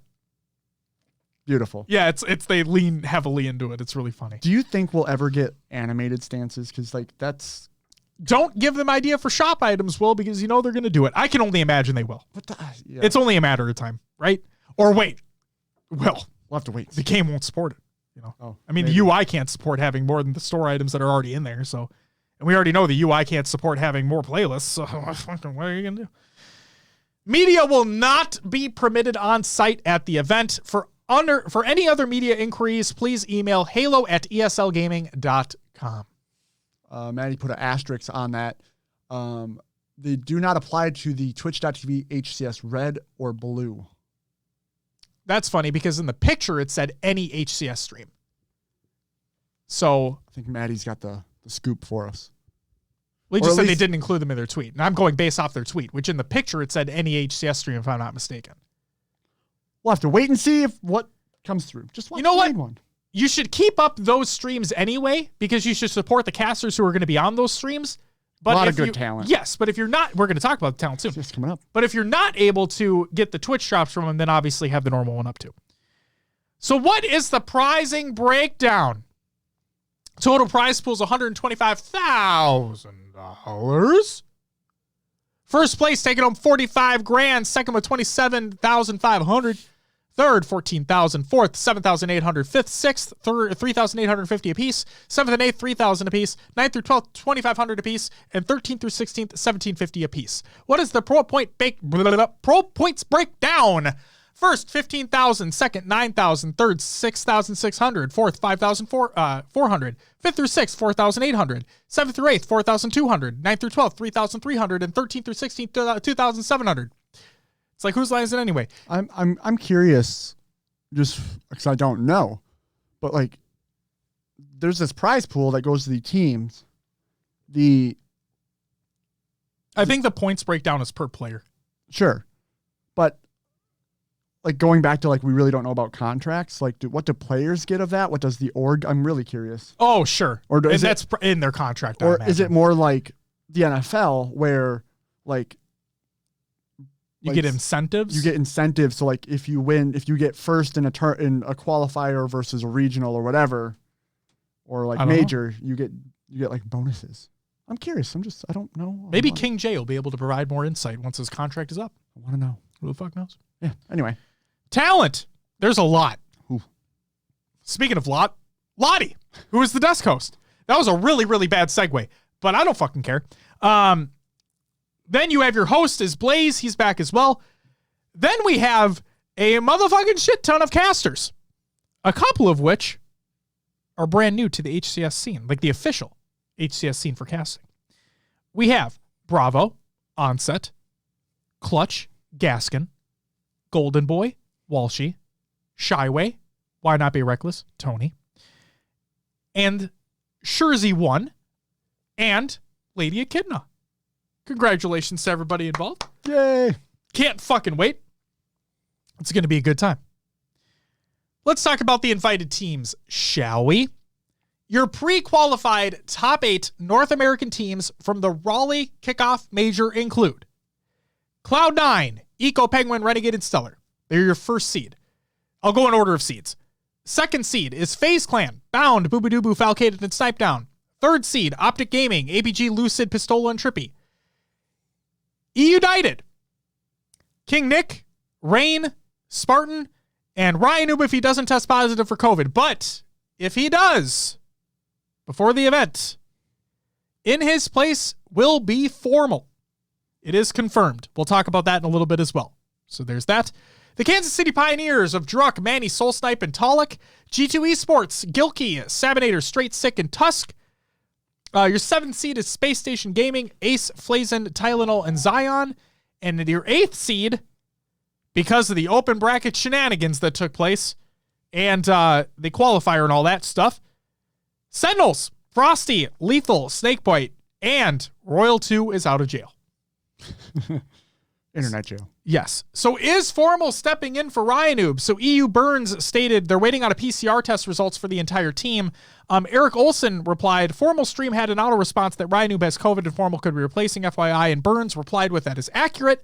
Hoping Ryan can play. He should have 0 symptoms, just a component of people still testing positive on PCR tests after recovering. That is, because that's what they say, right? Like, after you get it, once you recover from your symptoms, you're always going to test positive for a certain amount of time. Yes, for a certain amount of time. So if he tests positive due to the rules of the event, Ryan Noob will not be able to compete. So Formal, it is confirmed that we'll be stepping in for Ryan Noob for this event. And this kind of goes back to what I was referencing last episode, where Formal just feels like that backfill player for everybody. So, like, if anybody needs somebody to love, then they'll just pick up Formal to be put on that team. Because what else is he doing? So your top 8 teams that qualified through the Anaheim qualifier include... First, I'll go through the top 4, and then we'll do the top 8. So your top 4 qualifiers include G1, that is commonly, or Ully, Marbs, Predevinator, and Squall-Eye. Complexity, which was Hysteria, Rob the Turtle, Triton, and Vetra. X-Set with Arctic, Kratos, Suppress, and Spectre. And then Oxygen Esports with Common, Haynes, Name, and Swish. And then for the rounding out for the top 8, we have Fnatic, which is Envor, Juzero, Septify, and Super CC. Incognito, Cycle, Carmea, Piggy Saiyan, and Tony Sun. Pushin' P, Aperture, Filthy G, Hotshot, Ghost, and Huss. And We Love Anime, which is Bohm, Collect, Neuronical, and Rami. And Jamar in the Discord, shout out to Jamar, put out that Esports Arena has officially signed We Love Anime as Team Esports Arena Red.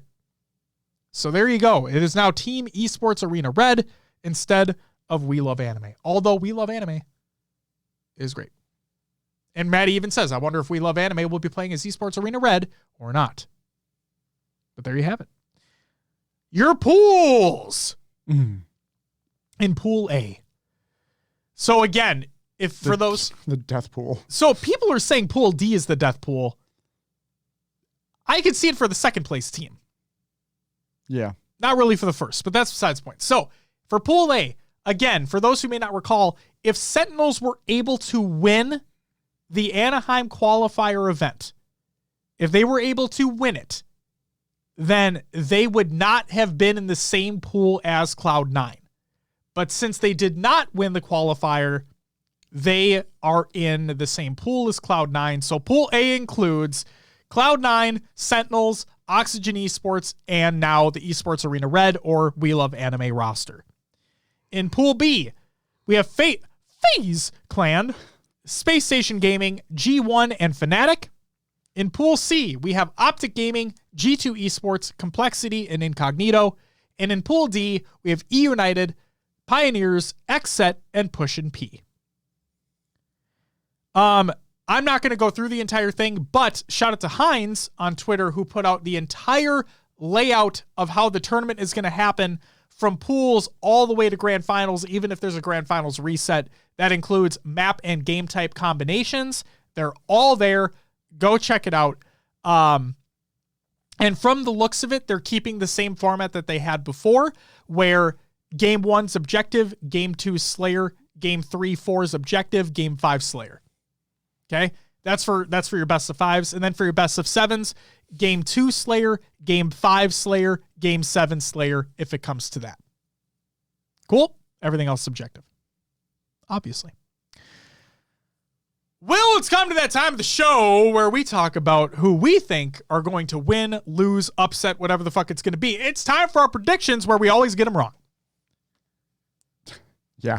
Yup. Normally. I mean, we do. Anyway. So let's talk pools first. Pools? Yep. Okay. Pool A.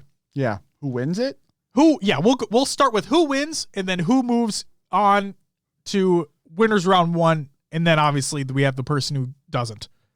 So 3 out of the 4 move on, or the 2 out of the 4? All 4 technically move on. Oh. First place gets a first round bye.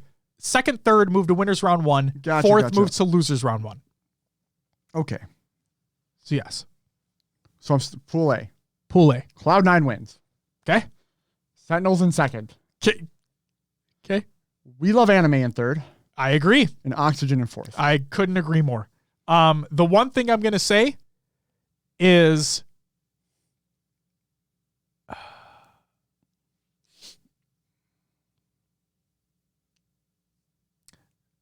Sentinels win the pool.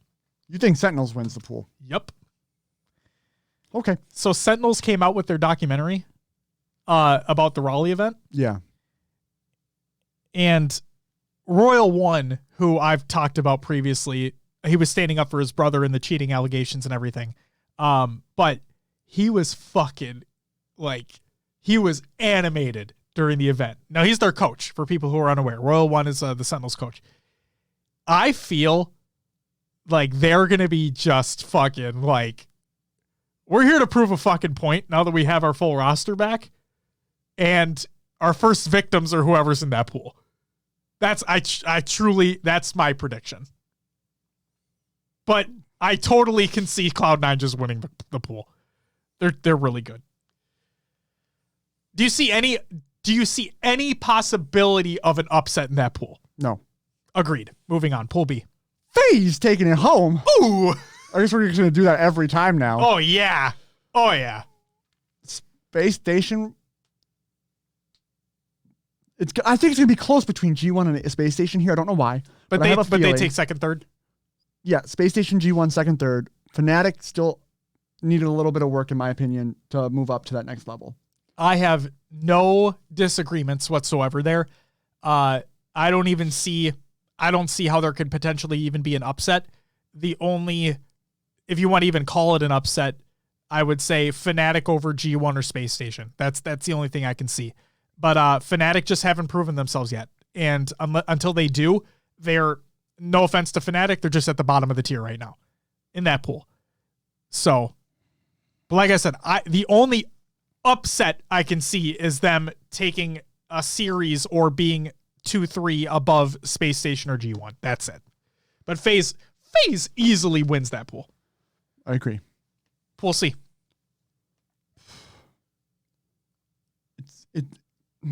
It's got to be Optic. They have been shaky at times. Oh, yeah. But here's my theory. They'll take pools. Yep. The competition, to me, Optic is that fringe, third, fourth. Sometimes they fail and fall to fifth, sixth. But they're that third, fourth place team right now. Yep. That needs just something a little extra to get over the bump. G2's got a little bit of ways to go to get there. And the other two teams, they're not there. They're not there as well. I'm going to say Optic take pool, but they don't start hot in the winners bracket. And I'm going to say are they doing another fucking losers bracket? I'm going to say they get dropped early in losers, but Optic takes pools. Okay. Complexity and G2, I think, have been playing above what Incognito has. So again, I'm just kind of going with what it's saying. I mean, how it's laid out so far. Optic, G2, Complexity, then Incognito. The only switch I'll make is I'll do Incognito over Complexity. Okay. So I'll say Optic win, like you. I'll say G2 and Incognito get that second, third, so they start in winners, and then Complexity start in losers. Pool D. I can also see that. Yeah, but that's the only thing. But it's like a toss-up between Complexity and Incognito for me. It's 50-50, really. Yeah, that's why something tells me Incognito's going to edge them out. Pool D, eUnited, and KCP. This is a tough one for me because KCP has shown flashes of brilliance. Yes. But I loved the way eUnited played at Raleigh. Yep. I think they're riding high after that. Yep. And that was a LAN environment, which this is as well. Yes. So I think eUnited is going to play well again here based off their previous Raleigh performance. Do you keep the same mentality if Formal does step in for Ryan Noob? Oh, good point. Because that's the big, this could be really good or really bad. It's tough because, one, I really haven't seen him scrim or play with them. No, they play completely different play styles. Yes. Formal still feels more like a Call of Duty player in Halo. He is, and that isn't a bad thing. He plays more aggressively when he needs to. He can slow things down. Yes. But he talks about in the Sentinels documentary that released, he loved playing with the Sentinels guys because they all have similar play styles. Where they're like, we're going to dominate you in any way that we possibly can. But in the event they need to slow things down, they can. When eUnited play, in my mind, a more methodical game where they rely a lot more on the teamwork aspect of it. I feel like they run more in pairs.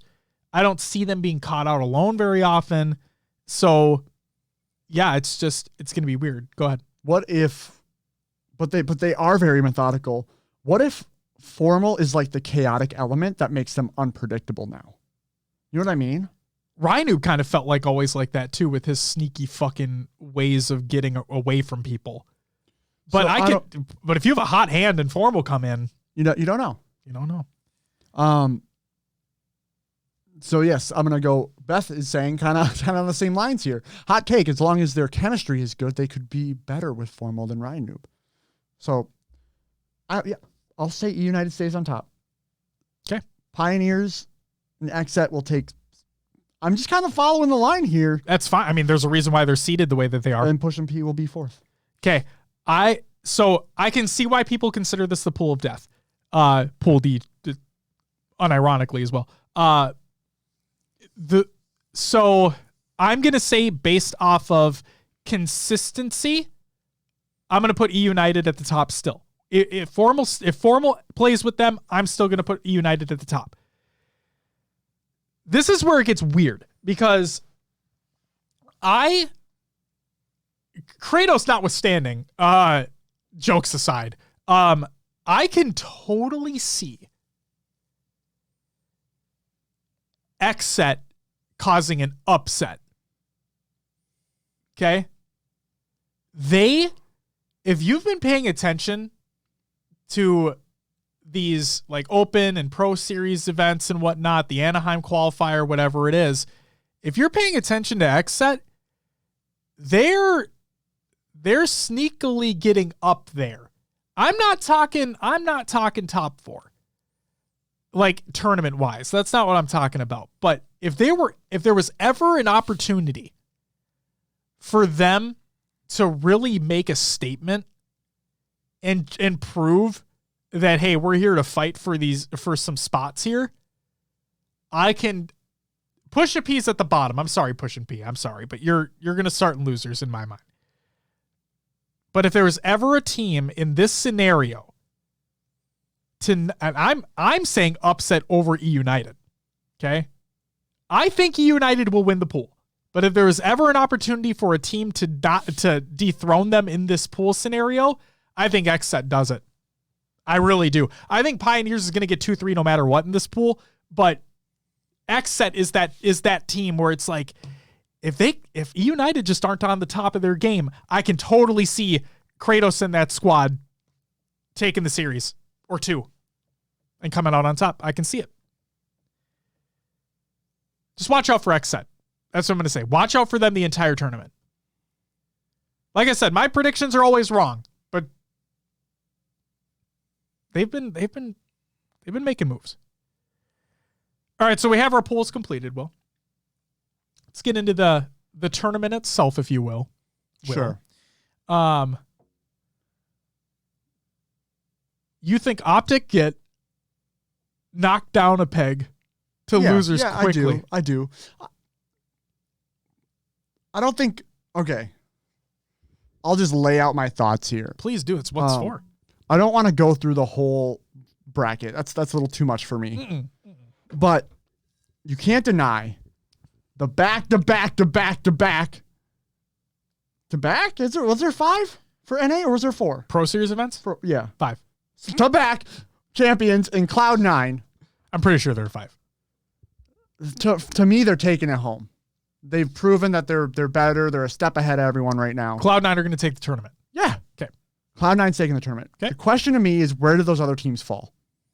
So, looking at this, you have 2 teams in FaZe and eUnited who can vie for that second place spot, as well as Sentinels, as long as their chemistry's good. Because, yes, Royal 2 was in jail, but they still scrimmed together. They still played. We saw their scrims results have been kind of up and down with Sentinels, right? Mostly positive, but anyway. I'm curious where this puts Sentinels because FaZe and eUnited have been playing so well. And they're in the same pool. Yep. And Optic has been decent when they need to be, for the most part. So, I do think in your... Beth says, I hope Tim the Tap Man is C9's biggest fan this weekend. Oh, boy. Well, actually, he's partnered with Complexity. He is. So, but they're not going to... Anyway. Let's be real. No offense to them. They're just... The Tim curse. Anyway. Yeah, he better not root for his own fucking team. I do think Sentinels are going to have that fire, like you mentioned about earlier. Mm-hmm. I think they take second. Okay. In third, fourth, this is where it gets a little dicey. So this is going to be third and fourth. Like you have to choose 2 different teams here. Because I think it's 1, 2, 3, 4, 5th, 6th, 7th, 8th. Okay, so they're actually going to play them out. I believe so. Because it's double elim. Third place. I'm pretty sure. I'm going to look just to make sure here. Yep. There'll be separate. Third and fourth. So storyline with FaZe. Snipedown is not fully committed to Halo. Ooh. Are you like saying the storyline? Like you're creating the storyline? Yeah. Okay. I was going to say, because I haven't seen people say that. I mean, I have, but like, yeah, he's still been able to compete at a high level. Very high. But he's also dedicating his time to Apex still. He is. He's also got his little school thing that he's got to hopefully plan some sort of curriculum for, and not just be like, have at it. That sounded like a personal thing, Will. Maybe just a little bit. Anyway, does Snipedown's distractions from Halo bring down the team's performance? I can't say I've seen that yet. Okay. But knowing that this just started and his mind, I feel like if he wanted to be 100% committed to the Halo in this team, he would be doing that, but he's not. He's going back, and it's understandable if he's not enjoying himself competing in Halo. But it feels weird. We've always said it to other players. Like, this is kind of like team switches all the time. If you're not going to stick it out with your team and like, I don't know, it feels weird to me that he's doing this in the height of a competitive season. Does that detract from his gameplay? I haven't seen it yet. We'll see if it does affect him. But I think FaZe takes third. That was a lot for FaZe to still take third. It was, but it's something that's been on my mind about FaZe. Is there going to be something that destroys this team, or Snipedown leaves? Maybe Snipedown will leave and Formal will step in finally on a solidified team. Ooh. I don't think he does that though. Bound has been consistently improving. Boo Boo Doobu's good. Yeah, he got out of that slump. Like, I'm not even gonna call it a slump, but like the quote unquote slump that he was in, he got out of that shit quick. And Falcated. falcated has been right there with them. They've been playing well together. Yes. I think it's enough for them to get third. Okay. In fourth place, I'm going to put eUnited. Oh my God, I fucking want to know where Optic is at this point. Holy moly. Okay. I think Optic is my fifth for me. Okay. Because they get dropped early, it's a harder run, and they always falter towards the end. Okay. I think they run out of gas. That's what I think. I think they run out of gas. Wow. I don't want them to. No, I'm a Lucid Pistola fan. Yeah. I want them to win this whole thing. I'll be rooting for them all the way. But realistically, I think they run out of gas here. Fifth place. Moving on to sixth, right? Or is there like... Fifth, sixth is the same. Seventh, eighth is the same. Fifth, sixth. My heart wants to put Space Station there. But because of this tournament and the way things are going to run out, I'm going to put KCP. Fifth, sixth. Okay. Seventh, eighth.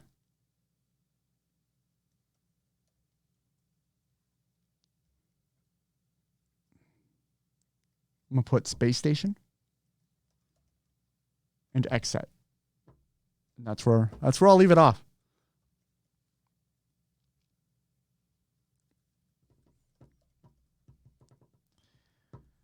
That's funny. Whew. All right. Okay. There you go. So Will's predictions are Cloud9 for first. I have it in the show notes now so we can reference this in the next episode. Great. No one's forgetting. Nope.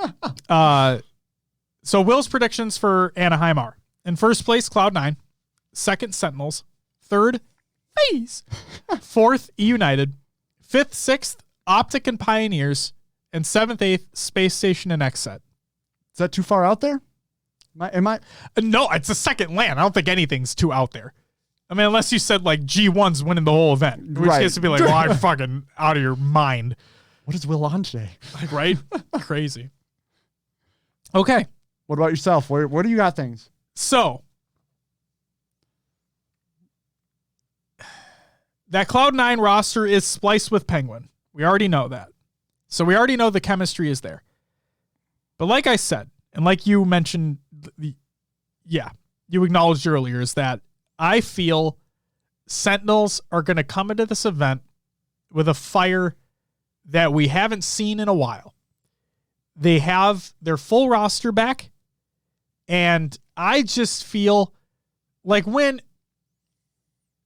in Raleigh earlier on in the winners bracket, Optic went against Sentinels right after Sentinels got through open bracket to champ bracket. It was like right after that. It's like champ round 2 or something like that, and they played against each other. And Optic 3-0'd them. Sentinels make their way all the way back. Optic gets dropped down later on in winners. Then they face off against each other again in losers. And Optic win the series. I mean, not Optic. Sentinels win the series. I think it was 3-2. And the Slayer wasn't even fucking close at the end of it. And Formal was asked at the end of it, I know he's not going to be on this roster, but Formal was asked at the end of it, like, what happened?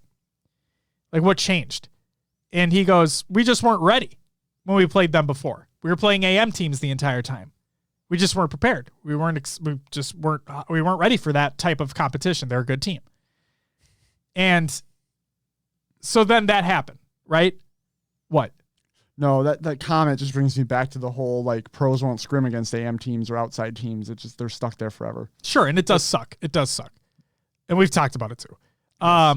But that, even with Formal not on that team anymore, that's what I'm thinking about, is when they 3-2'd Optic in losers, and we're like, we're just better. Even with the sub player, we're just better. So all that happened, right? Thank you, Jordan. I'll get to that in a second. I truly believe Sentinels are going to come in with a heat that we haven't seen in a while. So I'm going to say that Sentinels win Anaheim. They have their full roster back. That's what I'm going to say. I'm going to say Sentinels come out and they just fucking, they do the thing. Second place is going to be Cloud9 because if they weren't going to be first, they have to be second because there's no way they get third, fourth in this tournament. Third place, I'm going to go completely against what Will was talking about. And I'm going to say that while they're not good enough to win the whole thing, I'm going to say they button up some of the issues that they had at Raleigh. And you know what? I'm not even going to say they're going to be better than what they were at Raleigh. I'm going to say they have to be better than what they were at Raleigh. Third place, I'm going to say, is going to go to Optic. Get rid of those championship whites. Never wear them again. This championship white shit's a curse. Do you see the Scump tweet or whatever the fuck it was? No. Oh, during Raleigh. Oh, yeah. Oh, that far back. Yeah, I did that see far it. back. Don't wear championship whites anymore, okay? It's like Tim the Tatman type curse shit. I'm going to say Optic take third. They have to fix.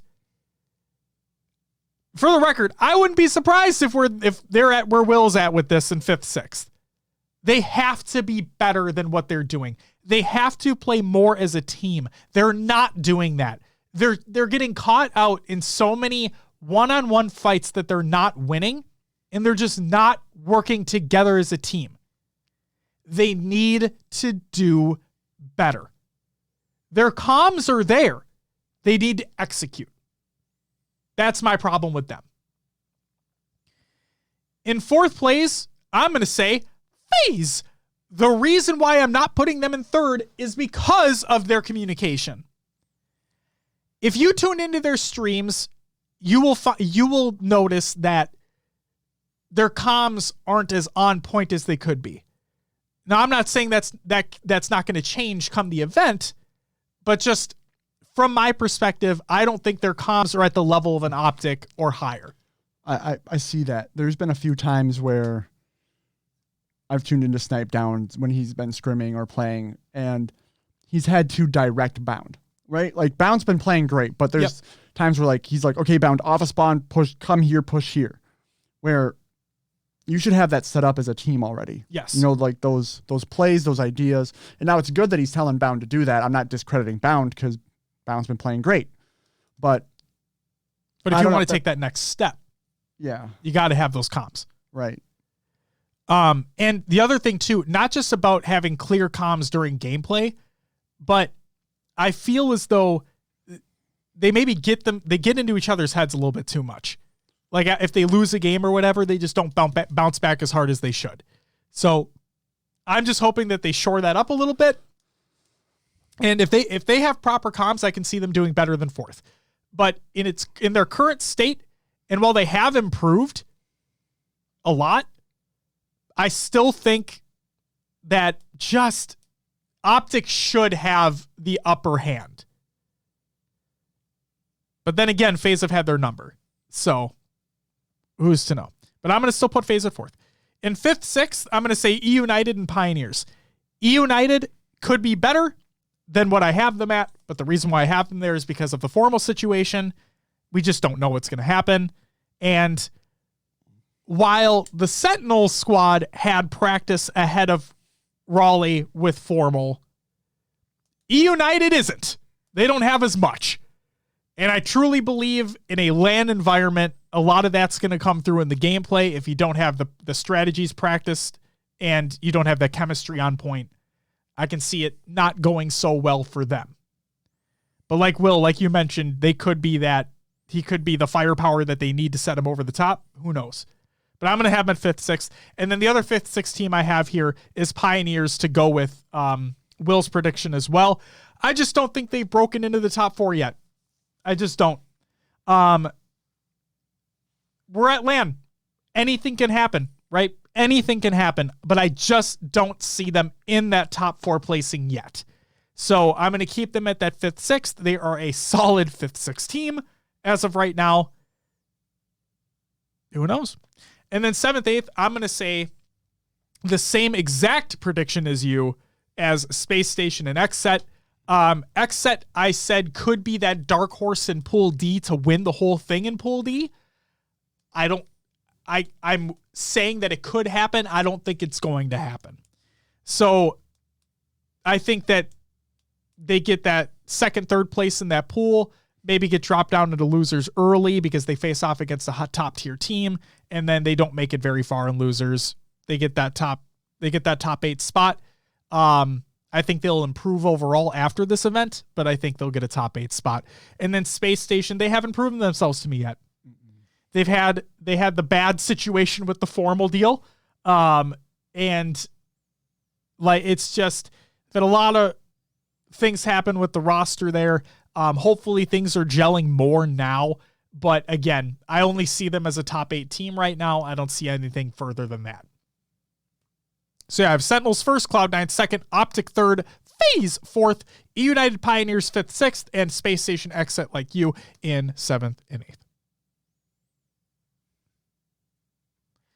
All I know is that I'm fucking excited for this weekend. Just a weekend to sit there, watch Halo. You got hockey. We got the big game. Yeah, how are we gonna do this? 2 TVs? So here's what I'm wondering. So the Championship Sunday stream starts at 11:30 a.m. Pacific, so 1:30 our time. The big game doesn't start until later. 5:30? Right, something like that. 6:30? 5:30? It's 5:30. So we will have it up on a separate screen. We're going to have the big game up on the TV down here, but like we'll have it up on separate screens. We'll watch it if Championship Sunday's still going on. Bring a monitor, so just set it up over there. I mean, I'm down. I'm down. But no, I'm just excited. Raleigh was a great time, but there's something about just being able to sit there and just enjoy watching Halo in the comfort of my own home that I'm really looking forward to. I mean, there's going to be no crowd there anyway, though, so who cares? Yeah. Jordan says, is the big game watch partyable? I don't think so. No, I think it's put on by either CBS or NBC or even ABC possibly. Or Fox, but I don't think it's Fox's year this year. And Twitch is only the Thursday night games. Who put on the Thursday night games? ESPN. Which this won't be an ESPN broadcast. But it's not just ESPN. There's another one that Amazon bought rights for, if I'm not mistaken. But regardless, yeah, it's probably not watch partyable. Is what we're getting at. Yeah, and then like you saw streamers such as Tim the Tatman watching football. That's because they had a special deal for him to be able to do that. The Thursday night football game. Yep. And then also, Jordan, thank you for the 22-month resub. You get a woo! Because that's it for our HCS Anaheim preview. Will. Who do you guys, if you're in the chat, if you're in the live chat here, just put your prediction for who you think's taking it home, and we'll move on to some news. Some regular news? The Fracture Tenrai event is live for another, like, little over 12 hours. So, if you want to play more Fiesta, said no one ever, you can fucking do that. Celebrating Black History Month. This is by Halo. Happy Black History Month, Spartans. 343 Industries joins Team Xbox in uplifting Black culture and the Black community this February. We'll continue to work to make Halo the inclusive and fun space that all Spartans deserve. And if you log into Halo Infinite at any time in the month of February, you can add the Black History Month Pan-Africa emblem and nameplate to your arsenal. So fuck yes. And happy Black History Month. Cannon Fodder Shipping Out by Alex Wakeford. It's over on Waypoint. I'm not going to read through it, but you can. And if you really want the deep dives of it, go listen to Podcast Evolved over at halopodcast.com. Your home for Halo. There's a Halo Infinite job opening. This is by Joe Stanton. He states, this is a tremendous opportunity to help build the future of Halo Infinite, leading the evolution of the heart and soul of Halo, the game's combat sandbox. It's a sandbox design lead position. So, hey, if you get it, don't fuck it up. Next up, Halo Infinite updates. This is by many. Woo, boy, we're going to have fun with this one. Attrition will return. by Andrew Witz. He states, "Hey, Spartans, the team is going to bring back attrition in a more consistent manner, such as its own playlist or part of a new one down the road. Thanks for playing and providing feedback on its debut. We love the mode too, and we're happy to see such a positive response to it. And hey, Andrew, very much looking forward to it. Hopefully all the shit's fixed." Speaking of shit being fixed, FFA issues have been resolved. For people who weren't aware, FFA had some funky stuff going on. An issue that, this is by Halo support, by the way, an issue that caused Halo Infinite free-for-all matches to not show stats or reward progress towards challenges is now resolved. No download is needed for the fix. So there you go. If you're playing FFA, it's not ranked, by the way, but if you're playing FFA and you have challenges associated with it, you should be getting progress. And that's great. Delay of roadmap information. Oh, yay. It's by Joe Staten. He states, "Hey, folks, in November, I said we'd have a Halo Infinite update on our seasonal roadmap, co-op, and Forge in January. We need more time to finalize our plans, so what we share is something you can rely on. This work is my top priority, and we'll have an update as soon as we can." That's fucking great. And it's not, but that's besides the point. And then finally, Halo Infinite update for February 4th by Unyshek. Big Team Battle. Yesterday, we released, this wasn't yesterday, but bear with me. We released an update that focused on addressing the issues many of you were seeing in Big Team Battle.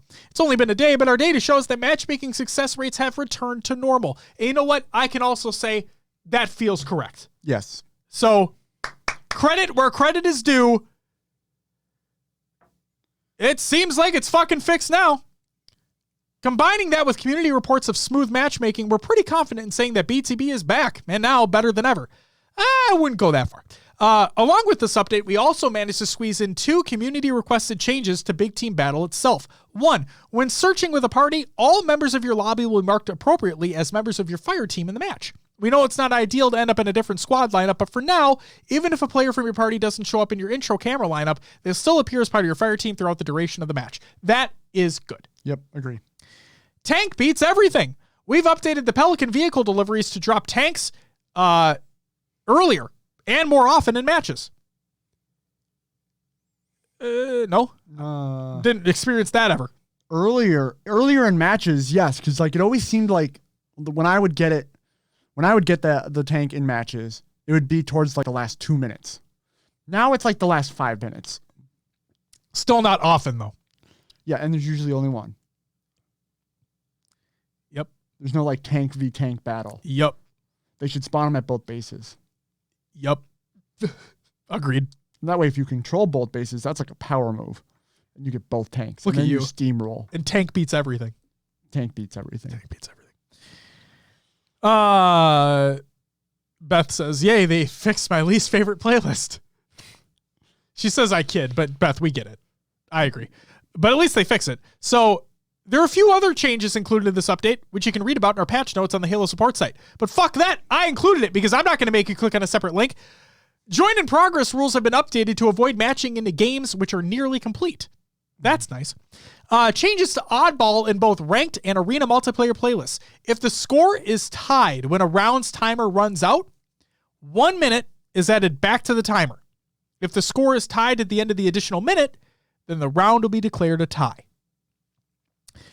The match will end if 2 separate rounds end in a tie, and the victory will go to the team with more rounds won. Does the ball respawn in the middle? I mean, it always does, doesn't it? Like a minute is added to the timer. Yeah.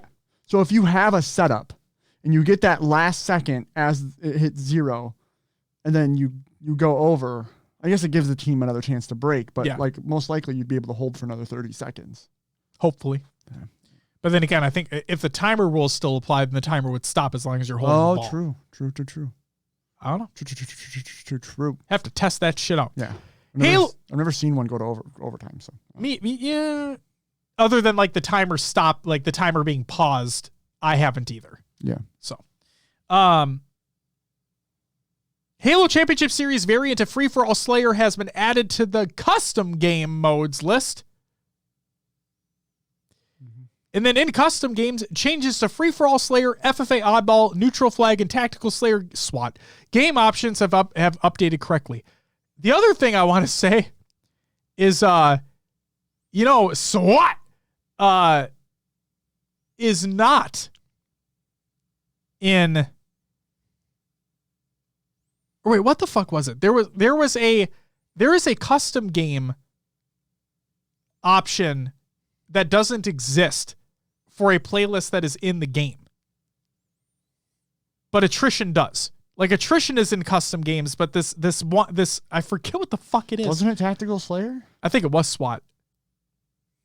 I think it was. Yeah, it's not in the custom games list. So that's fun.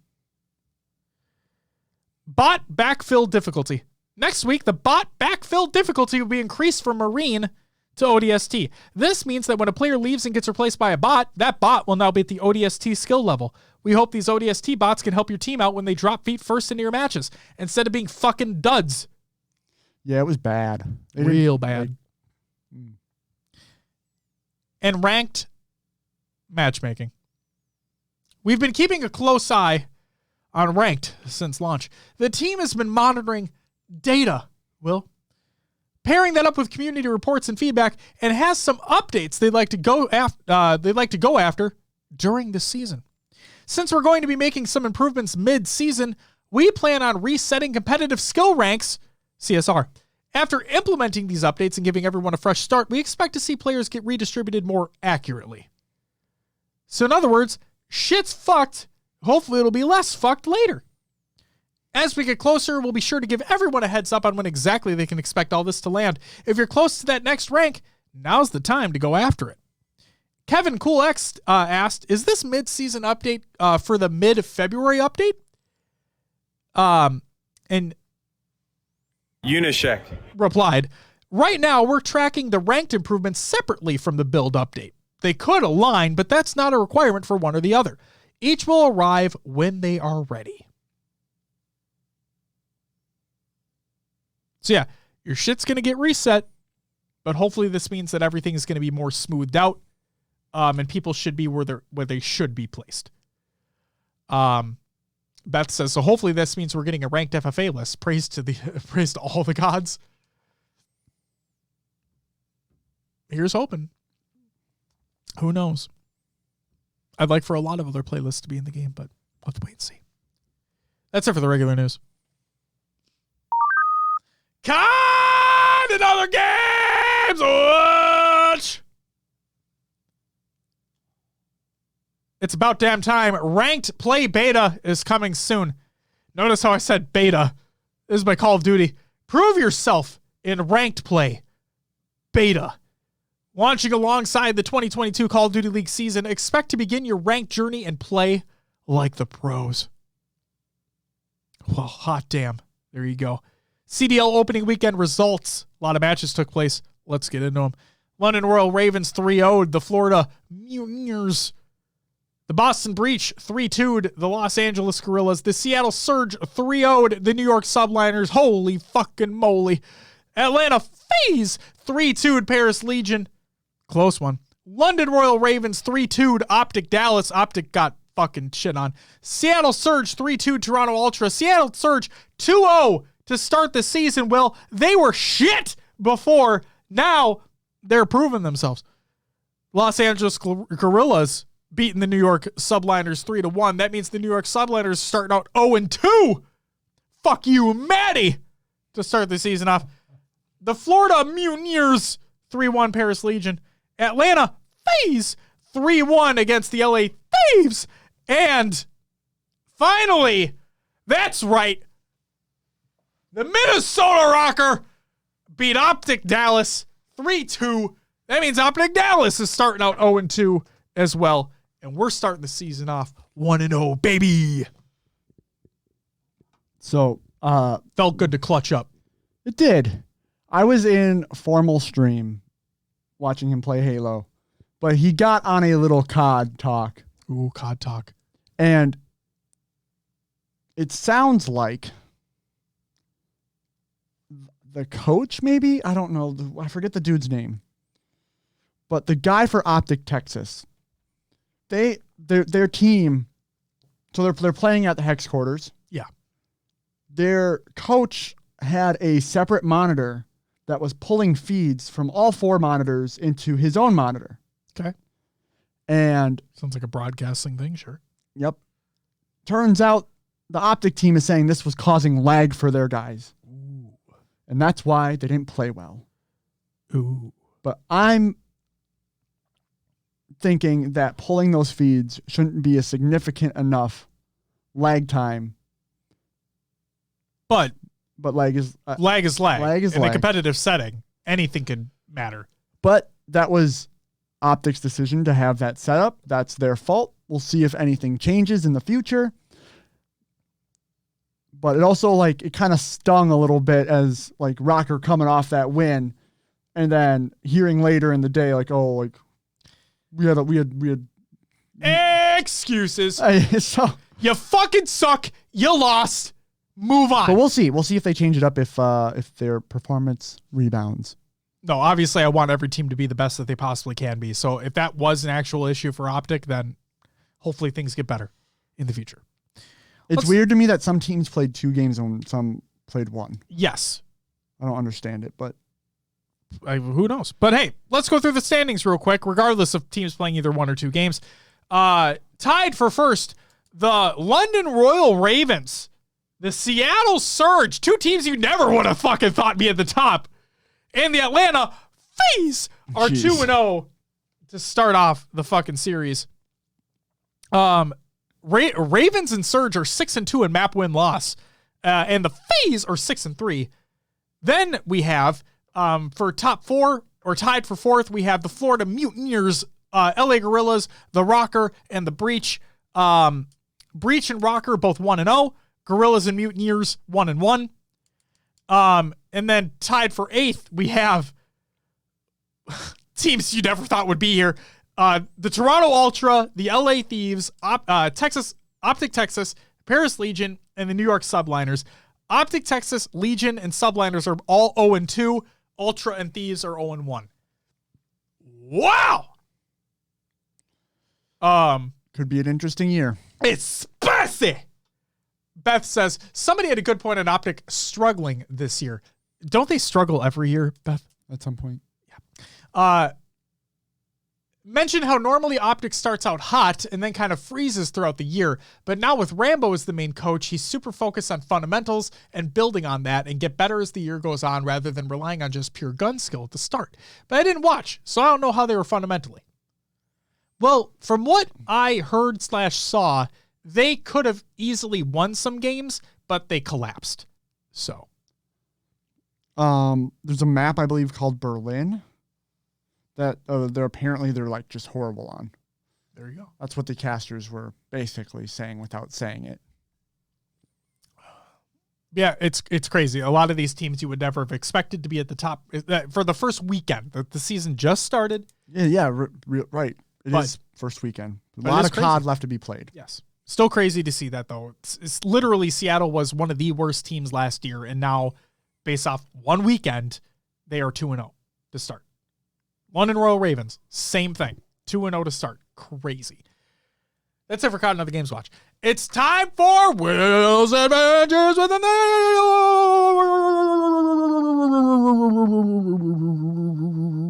and other games. Will, what did you play last week? Well, for Friday, I played Halo Infinite in the community playdate. Fuck yeah. Before the community playdate, I played some Rock Band. Fuck yeah. Played Destiny 2 a lot with you and Pancakes. Yes. Shout out Pancakes. And then played some Escape from Tarkov again. Very kind nice. of the same shit, different week. What about yourself? I played 2 games. I played Halo Infinite, the community playdate, and the dumbass fucking Tenrai event because Fiesta sucks. Always has, always will. And then I played some Destiny 2 as well.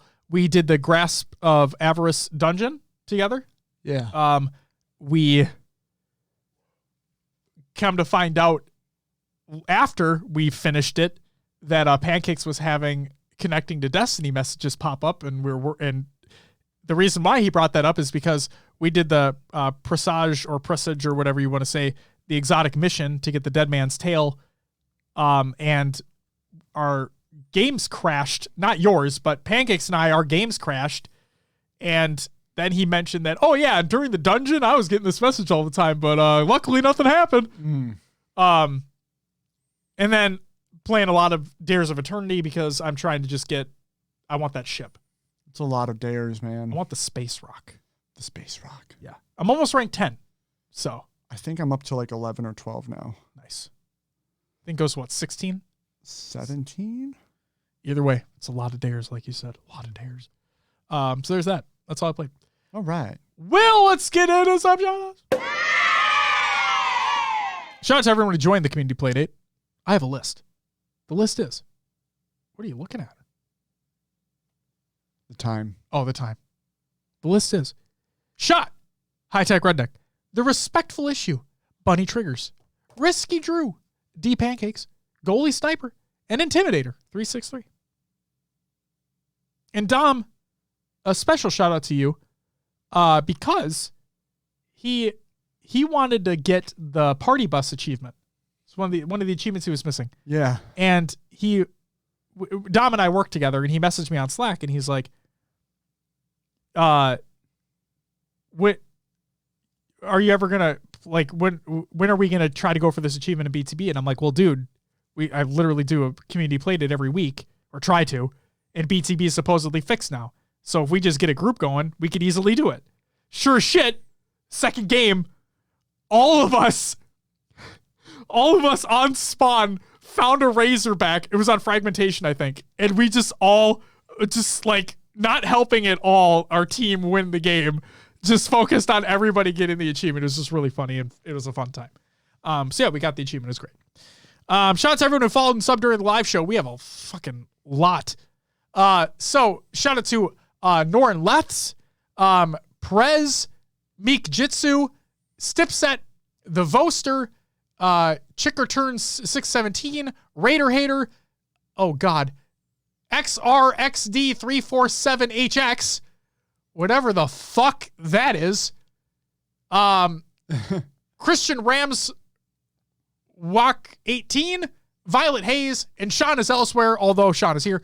Thank you all for the follows, greatly appreciated. And then Beth with the 21-month resub, Raider Hater with a 3-month resub, and Jordan with the 22-month resub. Thank you all so very much. You all get a woo, woo, woo! I know I did them earlier, but fuck it, I'll do it again.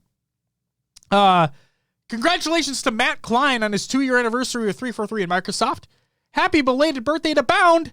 And today, happy birthday to Lottie. There you go. Community creations, we've got them. Halo memes every day. Reddit.com/r/Halo memes. Clips of the week number 143. This is by High Tech Redneck. Go check out that YouTube video. Dark Horse, a KCP Halo documentary part 1, HCS Raleigh by Kansas City Pioneers. Ranked Onyx montage by VA Blackhawk, or it's by Zent's Prod Edits, but VA Blackhawk, Halo Infinite Season 1. Common and Haynes of Oxygen Esports, they did a Reddit AMA. Overhead replay of a match between eUnited and Cloud9 built entirely by AI by Lubiku, and it's fucking rad. Go check that out. Surprised that's not an Observer, but it's fucking rad. Okay, the most clickbait-ass title of all time. Banned Halo team steals player and wins. This is by Sentinels. This is their documentary. Again, clickbait title outside of it. It was actually really well done. Go check that out. Ascension, The Foundation, Season 1, Episode 1, HCS Raleigh by G1. Vandal Conquest, How We Place Top 32 at HCS Raleigh 2021 by Vandal. And finally, the Podcast Evolved 2022 Roadmap by Podcast Evolved. Go check that fucking thing out too. There's a lot of stuff coming in the new year. That's it. That's all I got. Will, yeah, would you mind plugging the show? Find us on your favorite podcast services. Just search for HCS Pro Talk. We're on iTunes, Podbean, Stitcher, and Spotify, and others as well. Fucking Cass! Leave us a review and let others know about the show. Join the Discord, join the community discussion. Link is provided in the Google Doc of the show notes of the show, or on our link tree, or !show notes, or not show notes in chat, and then Discord, ! Discord and chat. Yes. If you want to join our Discord. Do it. You can find us on all the social media as well. Some of the social medias, Twitter, Instagram, and Facebook. We post our VODs on YouTube if you'd like to go check out some video content. We have our own eSportspedia page that needs to be updated, but it's there. Go to hcsprotalk.com, kind of a central hub for HCS Pro Talk a little bit. Links to episodes, old stuff there too. Link to some merch, which we have a little bit going on right now. And then don't forget about the fine folks over at Podcast Evolved, as Josh mentioned before. Make sure to check out HaloPodcast.com, your home for Halo. If you want lore, missions, books, blocks, and top Halo news stories, check out their shows, Podcast Evolved, Mission Debrief Book Club, Build with Blocks, and Halo Headlines. And that's all I got. Josh, what's on the next episode? Oh, my God. Well, if you didn't fucking already know, our HCS Anaheim post show, obviously. Talk about the results, talk about how our predictions were wrong, because they always are. And X said are going to win the whole thing. So there's that. Just kidding. Beth says that Vandal video was really well done. Awesome to see from a newer team in org. Yep, it was really well done. The only criticism, the only critique I really want to give is if you are an organization that has a production team or a producer who is creating these videos, right? I don't care who is on the roster. I care who's on the roster, and there's a point I'm going to make here. I don't care if you have some of the best players in the world on your roster, like a Sentinels. If I am a new person coming into the scene for the first time, I don't know who they are. Do a better job explaining and introducing those players of your team. I understand that a lot of these videos that are coming out were recaps of Raleigh and how they placed and whatnot, but you could have opened the video or have separate videos highlighting the players that are on your roster. Give a little introduction to them. Have them more involved within the video themselves, like talking about how series went, instead of just having a video directly only like dedicated to basically gameplay, which is what one of the organizations did for their video. So keep in mind players coming in for the first time. And I'm not saying it has to be in the one video, but have separate content out there as well for people to consume that give introductions to the players that are on your team to make them like them, dislike them, whatever it is, right? That's what I want. That's what I am looking forward to. So yeah. Beth says, that was my thing too.